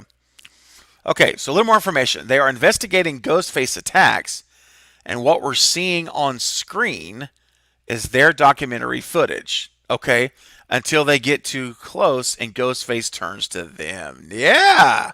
Okay, that's what I was thinking. Yes, that is perfect. Now that I would love this idea. This idea is, I think, is fantastic. So if this is one way where it could be new, it could be fresh, something we've never seen done before, but it would still end up being a Scream movie. And I think as long as you have that component involved, then you have a shot to do this, where it wouldn't have to be, to me, its own thing, like I talked about earlier. So I think that's great. Thank you for the super chats, Brett. That's awesome. Thank you so much, and I love that. I see we got another super chat here. I came in. I need to get to it. Where is it at here? I saw it just a second ago. Here we go. Richard with a $2 super chat. Thank you, Richard. Have you ever visited Scream filming locations? I know I've not. I have seen probably, well, I don't know. I can't say for sure I've seen everyone. I think I've seen almost every one of the videos on YouTube that are the videos that people have gone to do the filming at them. I would love to one day. One day, the one I want to go to most of all, of course, as you probably can imagine, it'd be Santa Rosa. It would be, which, by the way, Killjoy Jake is trying to get there. He's going to be going there. I think he said it was it April? End of April? Something like that. So basically like a month from now, he's going to try to get to California to go to the Santa Rosa filming locations. I think it'd be such a blast to see it in person, to be able to see all of those spots. And every time I watch it on YouTube, someone's posted that video of them, I'm like, oh, this is so cool. I think I just can't imagine how cool that would be to actually be in those exact locations. And man, I would just love to do it one day. So I'm gonna say I haven't yet, but I think the day could definitely come. It could come. All right. I think now, guys, I think I'm caught up on some super chats now. I believe I have. So, feel free to send any more in that you guys want to send in, and make sure I'll get those covered tonight. I'll go back now to try to start looking up um, some more comments here. I'm just kind of catch up a little bit. Stu Train is forever. Yeah, it is. Yes, it is. I'll Stu Train until my last day. Heck yeah.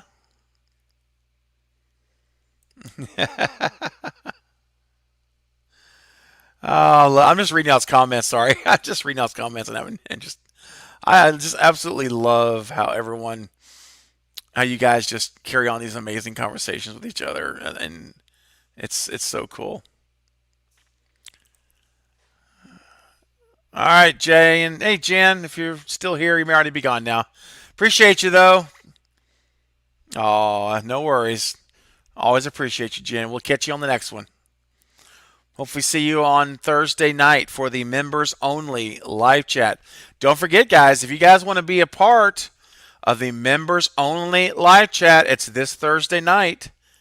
All you got to do is go click the join button. It's right next to the subscribe button right now on this video. And you can select what tier you'd like to be a member for to support the channel. And I will invite you to Thursday night's live stream. I can't wait. We're going to do it once a month. There it is. Members only exclusive live stream this Thursday, 9 p.m. Central Time. And it's not too late for you to become a member and get to this month's live stream this week. A couple more days. All right. Now, I also want to share something with you guys that I have not announced yet. I posted it on my channel, but one second here.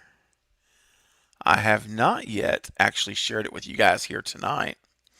So, I have a couple of bookings, in a couple of interview bookings for January. January. Oh my gosh, that's really booking ahead. No, for April. First one, guys, coming up. Listen, next week, I'm going to be interviewing the writer and director of the new slasher film, Student Body. Her name is Lee Ann Kerr. If you guys have not seen the movie, it just came out about, I guess it's been about a month ago now. And you can go watch it on Amazon. You can rent it from Amazon Prime. Or you can rent it on probably Apple or iTunes, wherever you rent your movies at. And I watched the movie, and it's an independent horror film. And again, it's so amazing to see a female writer and director doing horror. I think it's awesome. And so I contacted Leanne's management company and explained who I was, and they checked out my channel, and they accepted my invitation to come onto the channel, which meant that's very means a lot to me. Whenever all of these folks accept, it really means a lot. And so anyway, on the 7th, a week from this Thursday, Leanne Kerr will be here, writer and director of the film. Definitely check it out. Support independent horror, guys. Listen, we can't complain about not having horror movies if we're not going to support them. All right, so let's don't be those people. Let's support the stuff, the genre that we love, and tell these studios that we want more. And this was Leanne Kerr's, I believe it's her very first feature film. It stars Harley Quinn Smith is in it. I guess you guys know her, Kevin Smith's daughter, Silent Bob. She's in it. It's an ensemble cast. Again, check it out. And she'll be on the channel next week. And I just got this one booked, guys, brand new. I want to share with you guys the amazing cult classic from 1983, Sleepaway Camp. I'm excited, ladies and gentlemen. I'm going to have Catherine Kami on the channel. She played the character Meg, and she will be on at the end of April on the 21st at 9 p.m. for an interview live stream. So I've got two special guests coming in April for you guys to enjoy. Leanne Kerr next Thursday of Student Body, and Catherine Kami or Cami. I gotta get that right. I gotta get there. I'm butchering that. I'm gonna get that right. I'm gonna figure that out. Don't worry. Who's coming on the 21st at 9 p.m. to be a guest here for an interview. We're going to talk about Sleepaway Camp and her character of Meg, which, if you guys remember Sleepaway Camp, Meg was the Meg was the character that the camp counselor, not the camp counselor, the manager of the camp was always trying to sleep with. You guys remember that? That was she was the object of his affection, if you will. And so anyway, she's going to be the one who's going to be joining me to talk about the movie. So just wanted to share that with you guys. Exciting stuff coming up, and I hope you guys are excited about that. And we'll be here for that if at all possible. I think that we're going to have a great time. All right. Hey, congrats. Yeah, thank you. Getting some love here. Destin. Destination Station's in the house. What's up, Destin?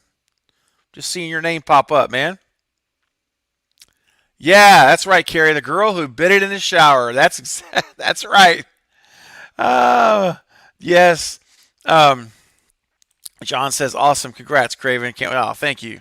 Thank you, John. I appreciate that, man. I'm very pleased. Things are doing great, and you guys are the real reason that things are doing so well.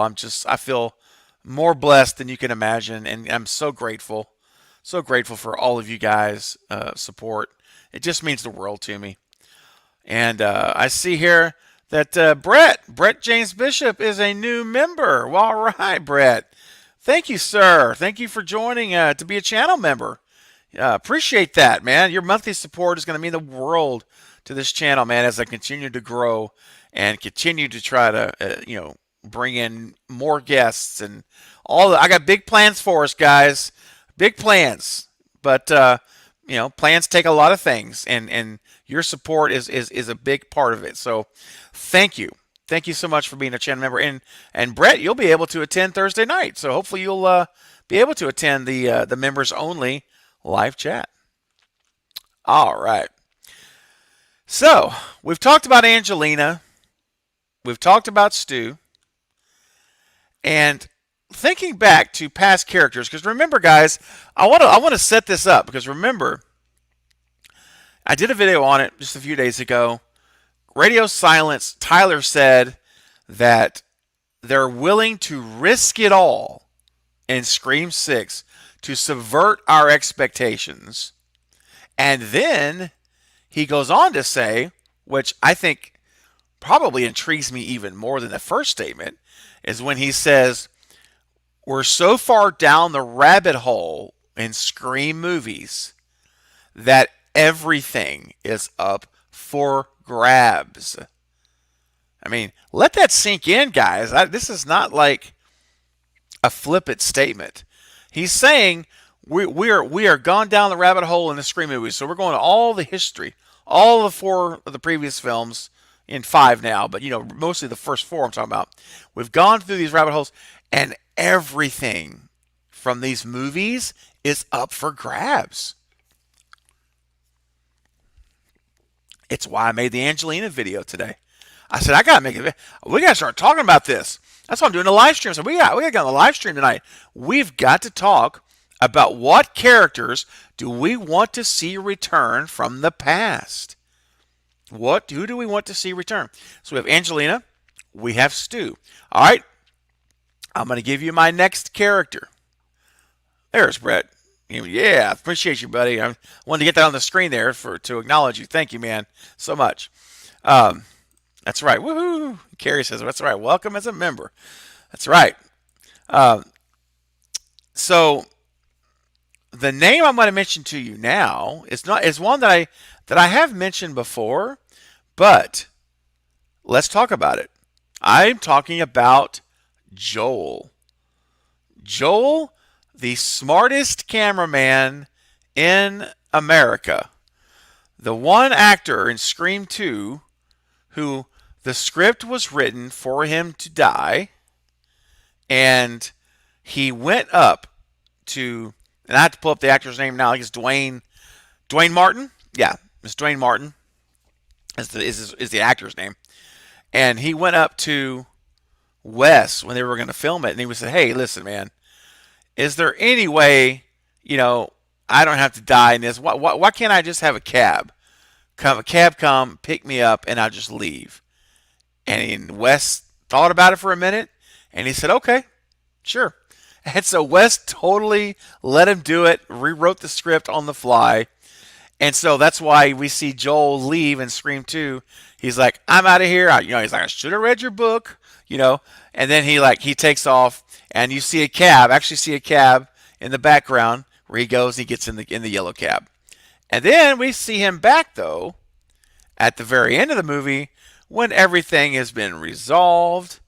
We see he's back right there with Gail again. So I would really, really, really like to see Joel return back. And there's been a lot of rumors too, like maybe Joel is the father of the twins. Maybe that Joel is the father of Mindy and Chad. And I mean, I think that's a great idea. Why not? Sure. Yeah, let's do it. So anyway, I think he'd be fun. He had a small role in two, but he was such a likable character, and I think that really he would be so much fun. Let's get him in, and that's right, Carrie. He ain't in the union no more. That's right. Your last cameraman, woo, he ain't in the union no more. Such a good line. Uh, yeah, so I totally would love to see Joel back. I think it'd be fun. Bring him back. Let's get him a more active role in 6. Let's get him into actually being there, with Martha, or if they're estranged for something, still he could be in the picture with the kids, with the twins. So anyway, that's one I'd like to personally see back. So what do you guys think about that in the chat? You guys up for Joel? Or do you guys think, nah, you're good on Joel? Well, let's move on to somebody else. I think there's potential there. All right, another guy I want to see back. I want to see back Mark Kincaid. Come on, let's go. Mark Kincaid, let's go. I know, let's get him back. Patrick Dempsey, let's get Patrick back. Let's get him in the movie, not just saying Mark or saying his name. Let's get Patrick on the camera. Let's get him on screen. Now, it doesn't have to be a huge role for me like it was in Scream 3, but I wouldn't hate it. I would not hate it. I gotta tell you, I would absolutely loved to see Patrick Dempsey in half of this movie. Maybe he is helping Sydney this time. They're doing it together again. I think it would be really cool. I do. I would love it.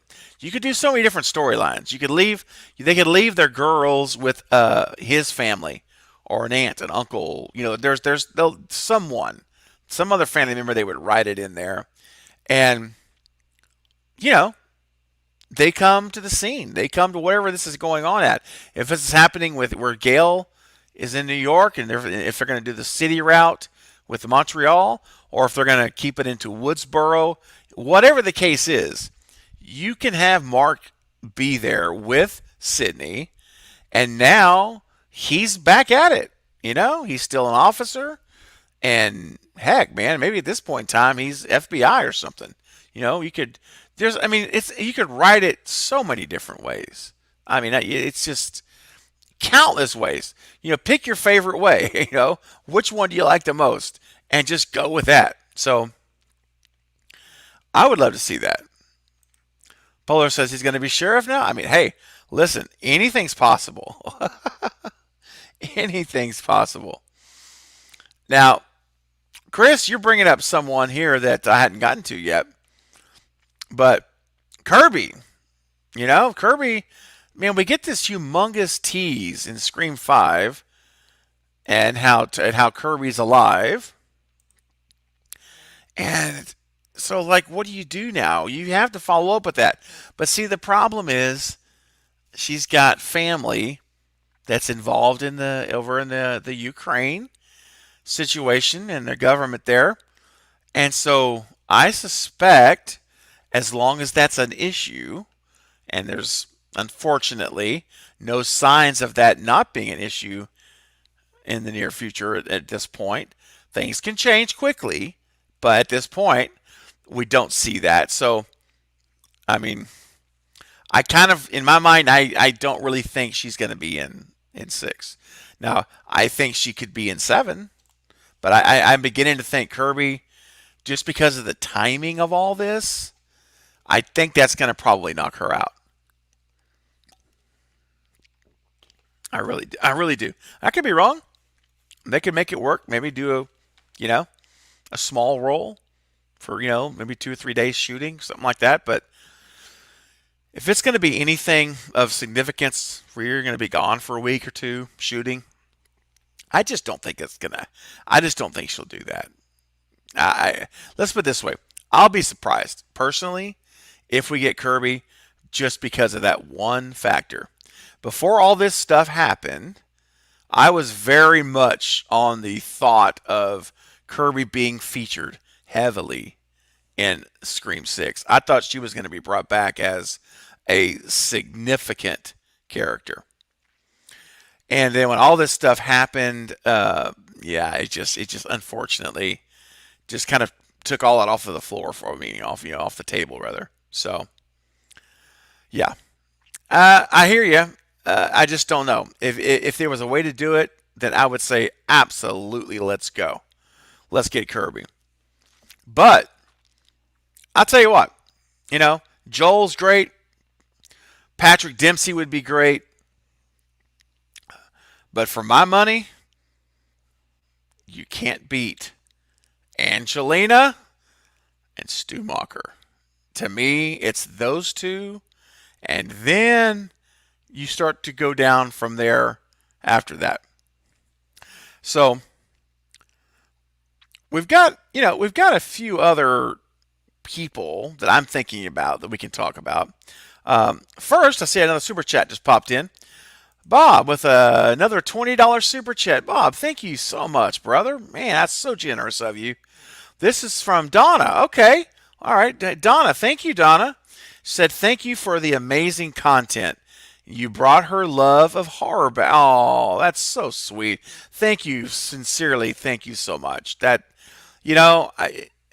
means the world to me to know that somehow my ideas and my content have helped respark something back in you, that your love of horror. That man, that's just phenomenal. Thank you for sharing that with me. I really, those are the kind of things that when days get hard and things aren't going as well as I'd like them to sometimes, or you know those are the things that I remember and that just keep me focused to continue every single day, to continue pressing forward. And so I really appreciate it. Thank you, Donna. Thank you, Donna, and thank you, Bob, for your generosity and equally for sharing that amazing thing. It means the world to me. It really does.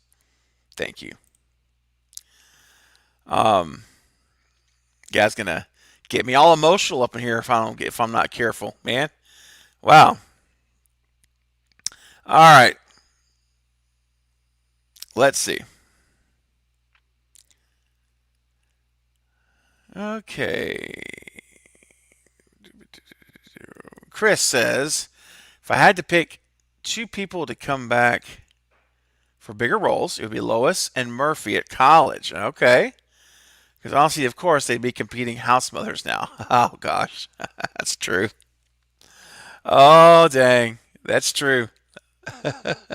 Hey, I mean, that's the other thing, too, we hadn't really gotten into. But before we do that, Richard, I was about to transition to this, and Richard's just posted it in the chat.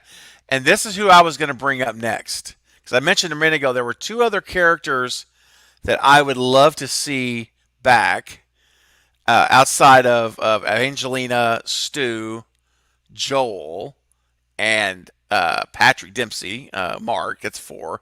Those four, and it's Hank Loomis.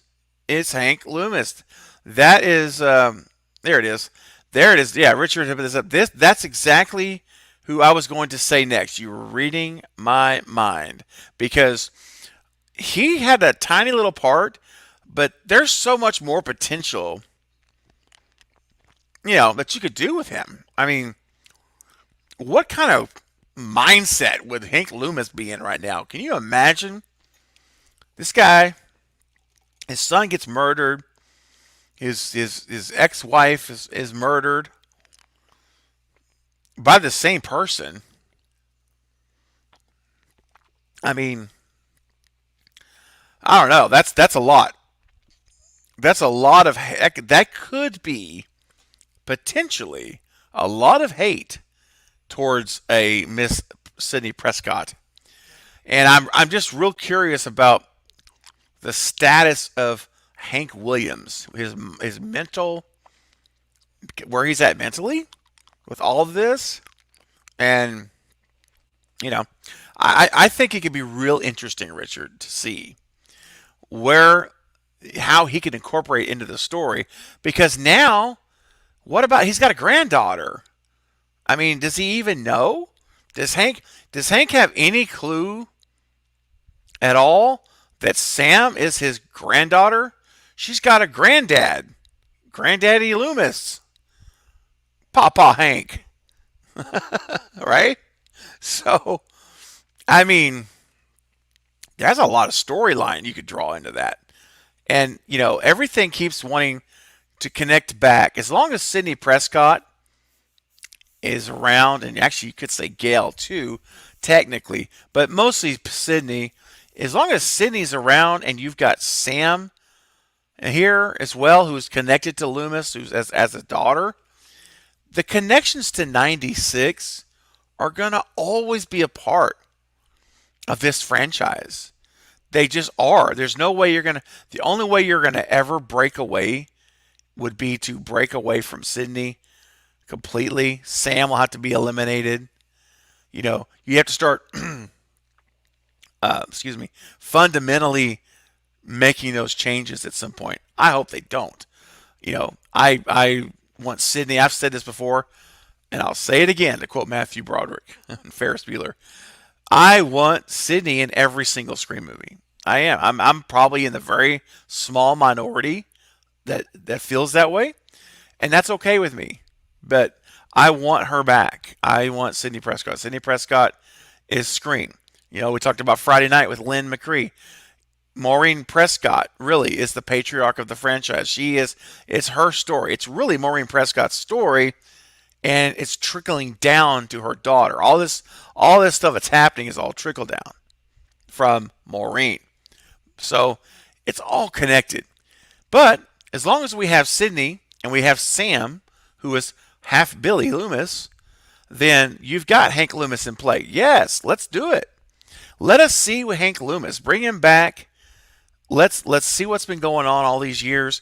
Let's make him be aware of Sam, of who Sam is, I should say, and imagine the crazy stuff that can happen from that. And then Sydney's in town. Oh man, the woman who killed his son and his ex-wife, the mother of his son. Oh my gosh, that's crazy. You know what else is crazy? Carrie says, "You know what? I'll be there." And I think it's about time again. It's been a couple hours. Let's hit it, guys. Everyone, get your best singing voice ready. Get your phone out. Get your lighters, whatever you got. Get ready for the next 10, 12 seconds because you're going to be there, and I guarantee you, I'll be there. All right.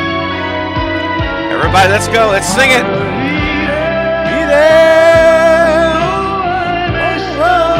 Stumble my way.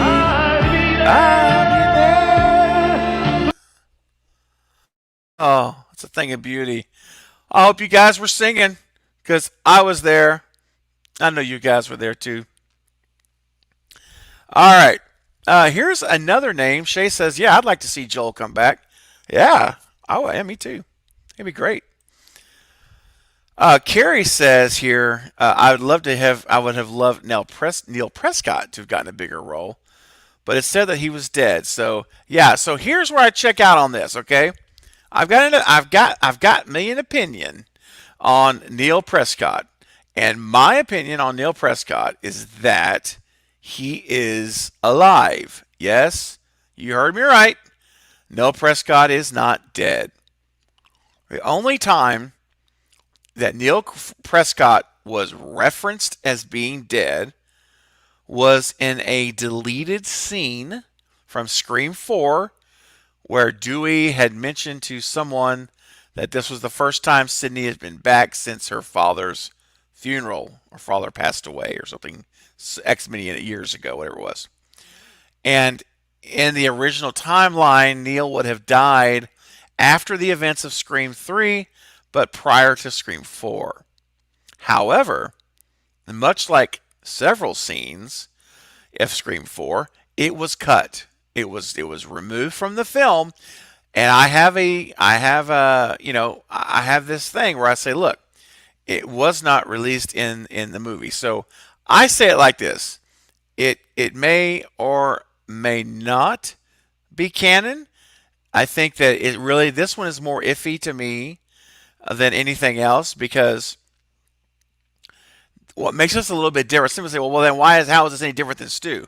You're double talking. No, I'm not double talking. Here's the reason why this is different.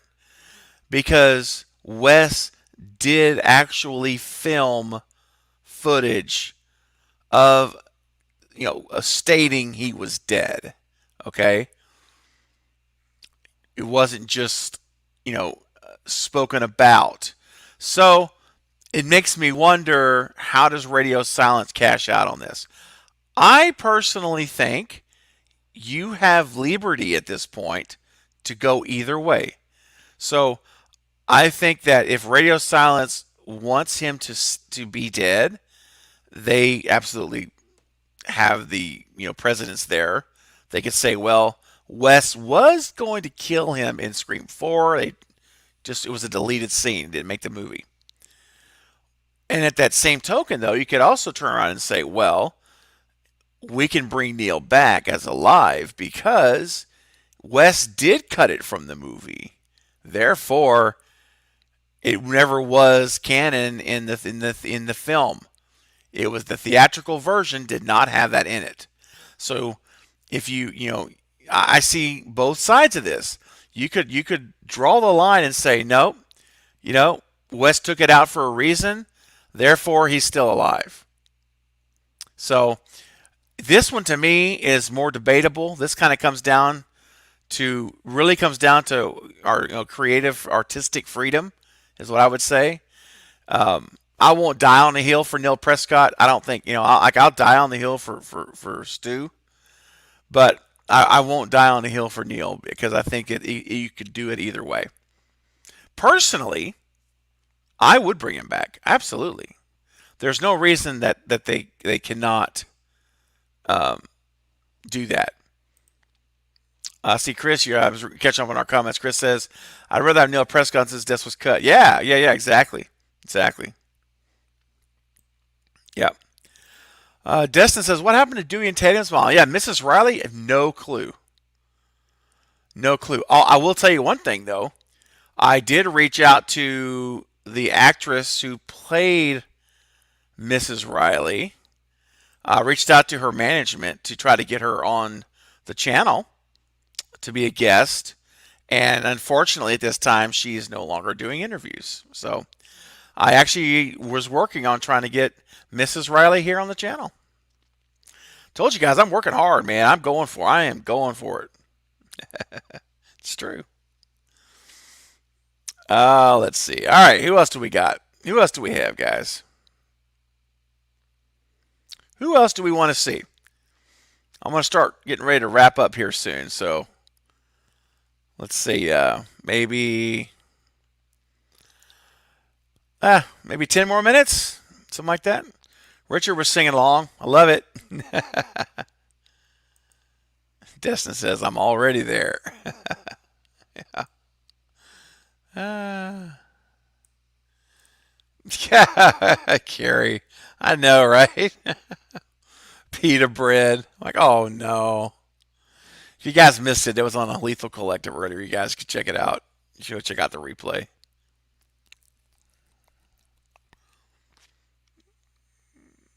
Yeah. Donovan says, "I'd love to see Mickey back as the killer, but he's dead." Yeah, he got about 12 rounds in him, man. They unloaded those clips on him, but he was good.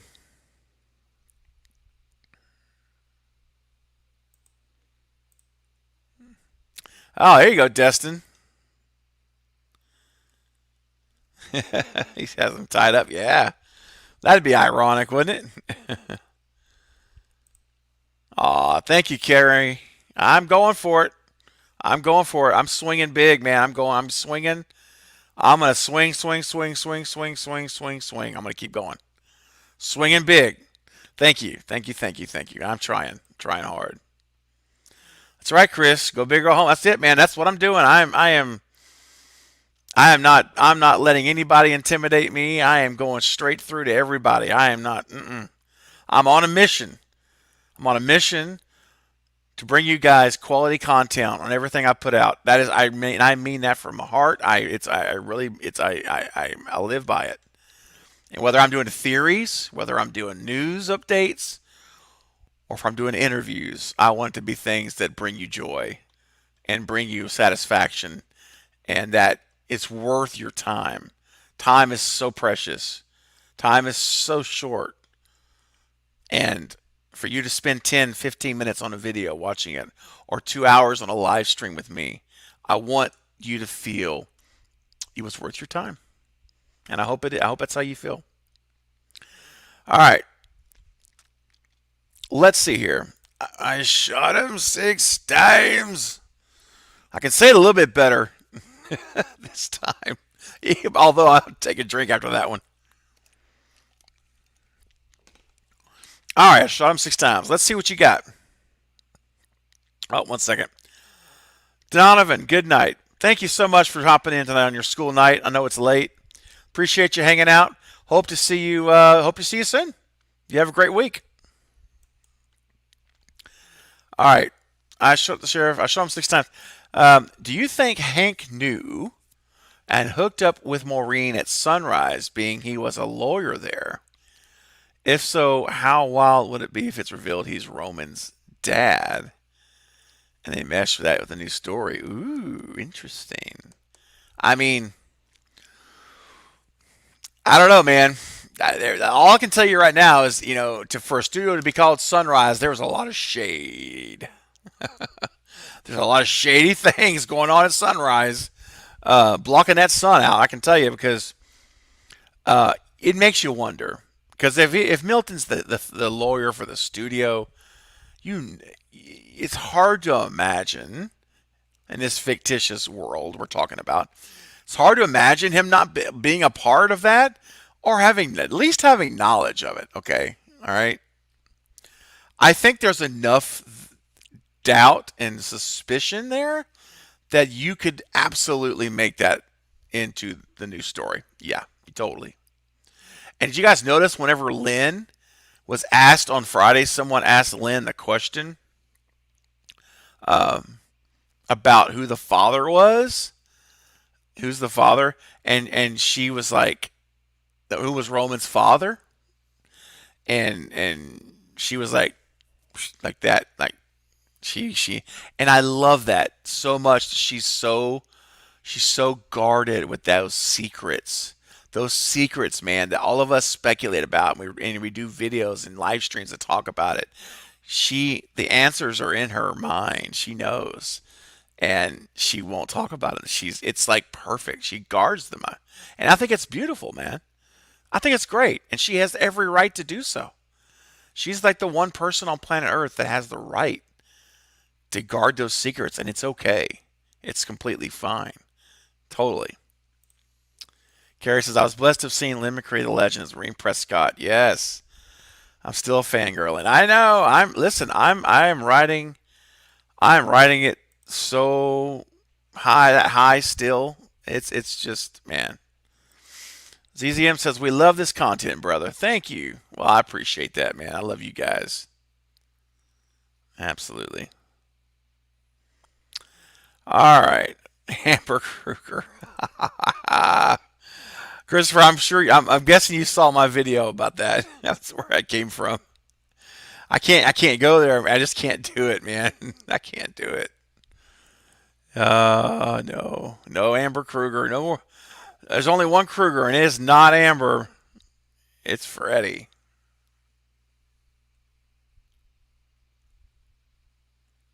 Uh, Gary says, I have a feeling that Milton is Roman's dad. Yeah, it's very possible. Poetic that Roman was the one who killed him. Yeah. I'll give you anything you want. Script approval, budget, final cut. I already have it. Oh, oh man, I'll just never forget that scene in Scream 3.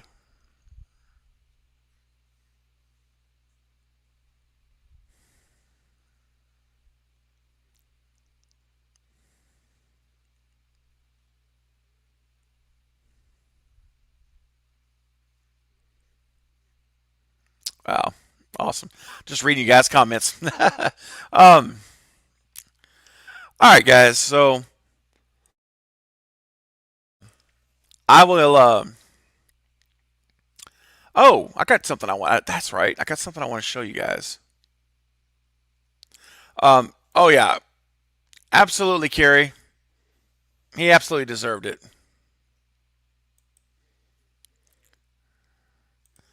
Molson Man says, "Hey Craven, can only say hello, but I'll definitely watch this back." Okay, well, thank you, Molson Man. I appreciate that. Yeah, it'll be going into. I'm about to wrap up anyway. I'm literally like 5 minutes away from saying goodnight, and so it'll be on the replay. You can watch it tonight, tomorrow, whenever you get a chance. So thank you. Great to see you. Appreciate you stopping in. Let's take a look here. Yes, agree. You make me laugh in a bad way, Chris. Like sometimes you laugh and it's like it's a good thing. This would be a bad thing. Yeah, yeah. Oh, I know you did, Christopher. Oh, I know. I knew immediately when I saw it. I knew exactly what I know. That's why I was laughing. I totally get it.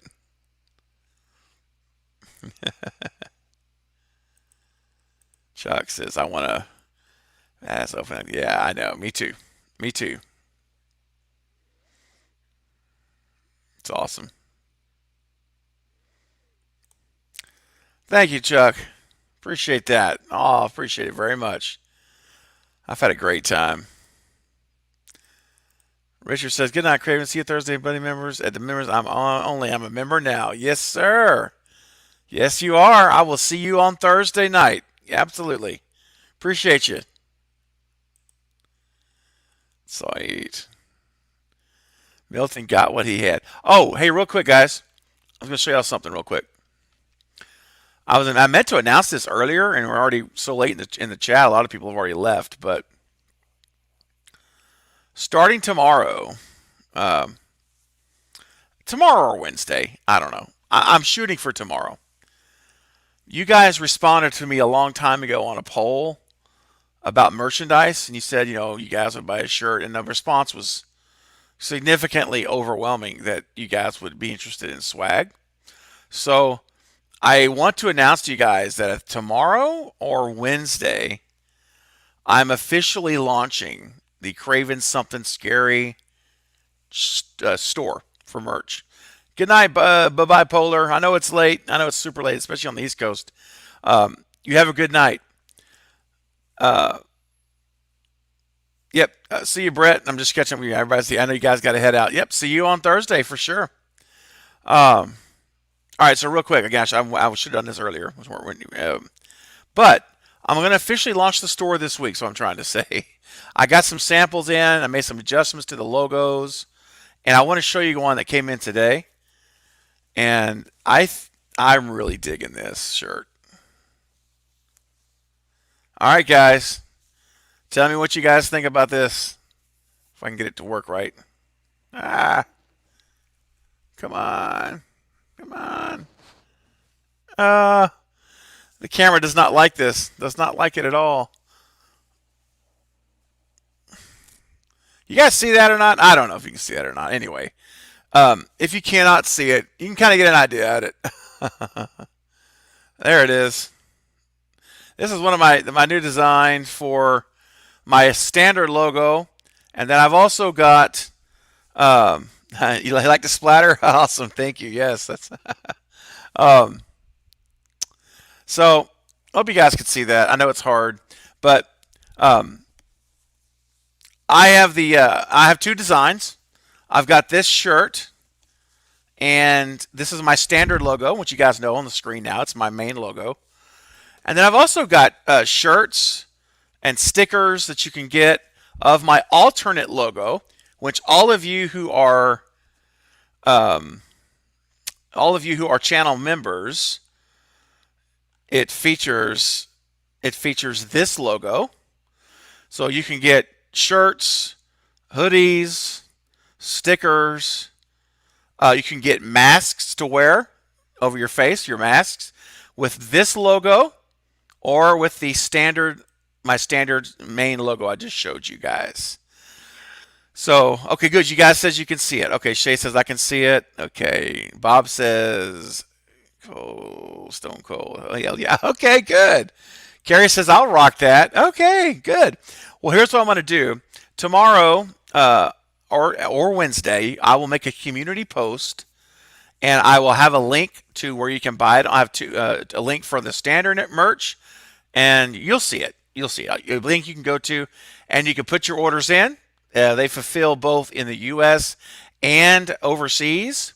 And thank you, Destin. Thank you, buddy. I wish it came through easier over the camera, but when I send you you guys the link, you'll be able to actually see what they look like. But thank you, Destin. Bye, Steven. See you. But anyway, so yeah, if you guys are interested in getting shirts or masks or stickers, I will absolutely send you guys the link up on the community tab, and you guys can check it out. And I hope you guys enjoy it. Thank you, Chris. Both of them look awesome. Good. Thank you. I'm so glad you like them both. I just love the alternate logo, the skull, which is what all you guys who are channel members is on by your name when you comment. And I was like, I want one of both. So I designed these and I tweaked them. I've been working on it for about a month and a half now, and I had to adjust the size of the logos, and I had some shirts printed up. I bought samples, and then those didn't look right, and then I had to change it and modify a little bit. That's awesome, Chris. Thank you. I'm so glad. Yeah, that logo, that skull logo was custom made for me from scratch. Absolutely custom made, and yeah, that's pretty tight. I was like, this is too good not to have on a shirt. Some people might want to have that, or they may want to have one of each. You guys may want to have a standard logo and the alternate logo. You can rotate it, whatever. Lots of colors. Anyway, you'll see. But I've been working on it for the last couple months. But here's the thing. This Thursday night, and I really should have put this in earlier. Good night, Shay. See ya. I know everyone's leaving now. I'm making my announcement at the end. Everyone who's a channel member who attends on Thursday night, I'm doing a raffle, a random drawing, not a raffle, a random drawing, and one of those, this shirt I just showed you, will go to one of my channel members. It will be one of them. So, all right. So just wanted to get you guys to know I'm giving away a shirt on Thursday night. So if you want to have a shot to win that shirt, be a channel member and then be on the live chat on Thursday night, and we'll do it. It's going to be a fun time. All right, guys. Well, listen, I'm going to call it a night. I know, guys, everybody's starting to head out, and I need to do the same anyway. It's been 2.5 hours. It's been awesome. I want to thank all of you who've given your super chats tonight, your generosity. I truly appreciate it. It really does help the channel immensely. So thank you, guys. And for all of you in the chat, it's been so much fun. I've enjoyed it as always. And it's been nice. Yeah, I love having guests but it's nice to be one-on-one with you guys too, and this has been fun. Just you and me doing what we do. Thank you, Carrie. I appreciate that. Yep, I'm gonna rest that voice up. Got the and don't forget tomorrow night we're gonna watch *Malignant*. So over on Jack Stannis' channel, And I'll see you guys, all you guys for the members chat. I'll see you on Thursday night. And for everyone else, I'll be doing a live chat again soon. You know what's coming around the corner. In fact, my next one will be this coming Saturday. I'll be having another live chat here for everyone, and I will be joined by Gory B Movie. First time guest for the channel. She's amazing. Has a fantastic channel and outstanding content. So you guys are going to love the first time guest on Saturday. All right, guys. Yep, Bob, we'll see you. Jordan, Chris, Carrie, ZZM, everybody who's still left here in the chat. You guys have a great night. Jack, good night to you, sir. There you are. There's Jack. We're going to be on Jack's channel tomorrow night, so let's rock and roll. Maverick, great to see you, man, as always. All my moderators, I love you guys. Thank you all so much. And one last thing, I got to do it. Tomorrow night, Jack Stannis' channel right here, Malignant Watch Party, 9:15 Central Time. Until next time, guys, I love you. I appreciate you. And until next time, you'll be there and I'll be there. We'll all be there together. Good night, guys.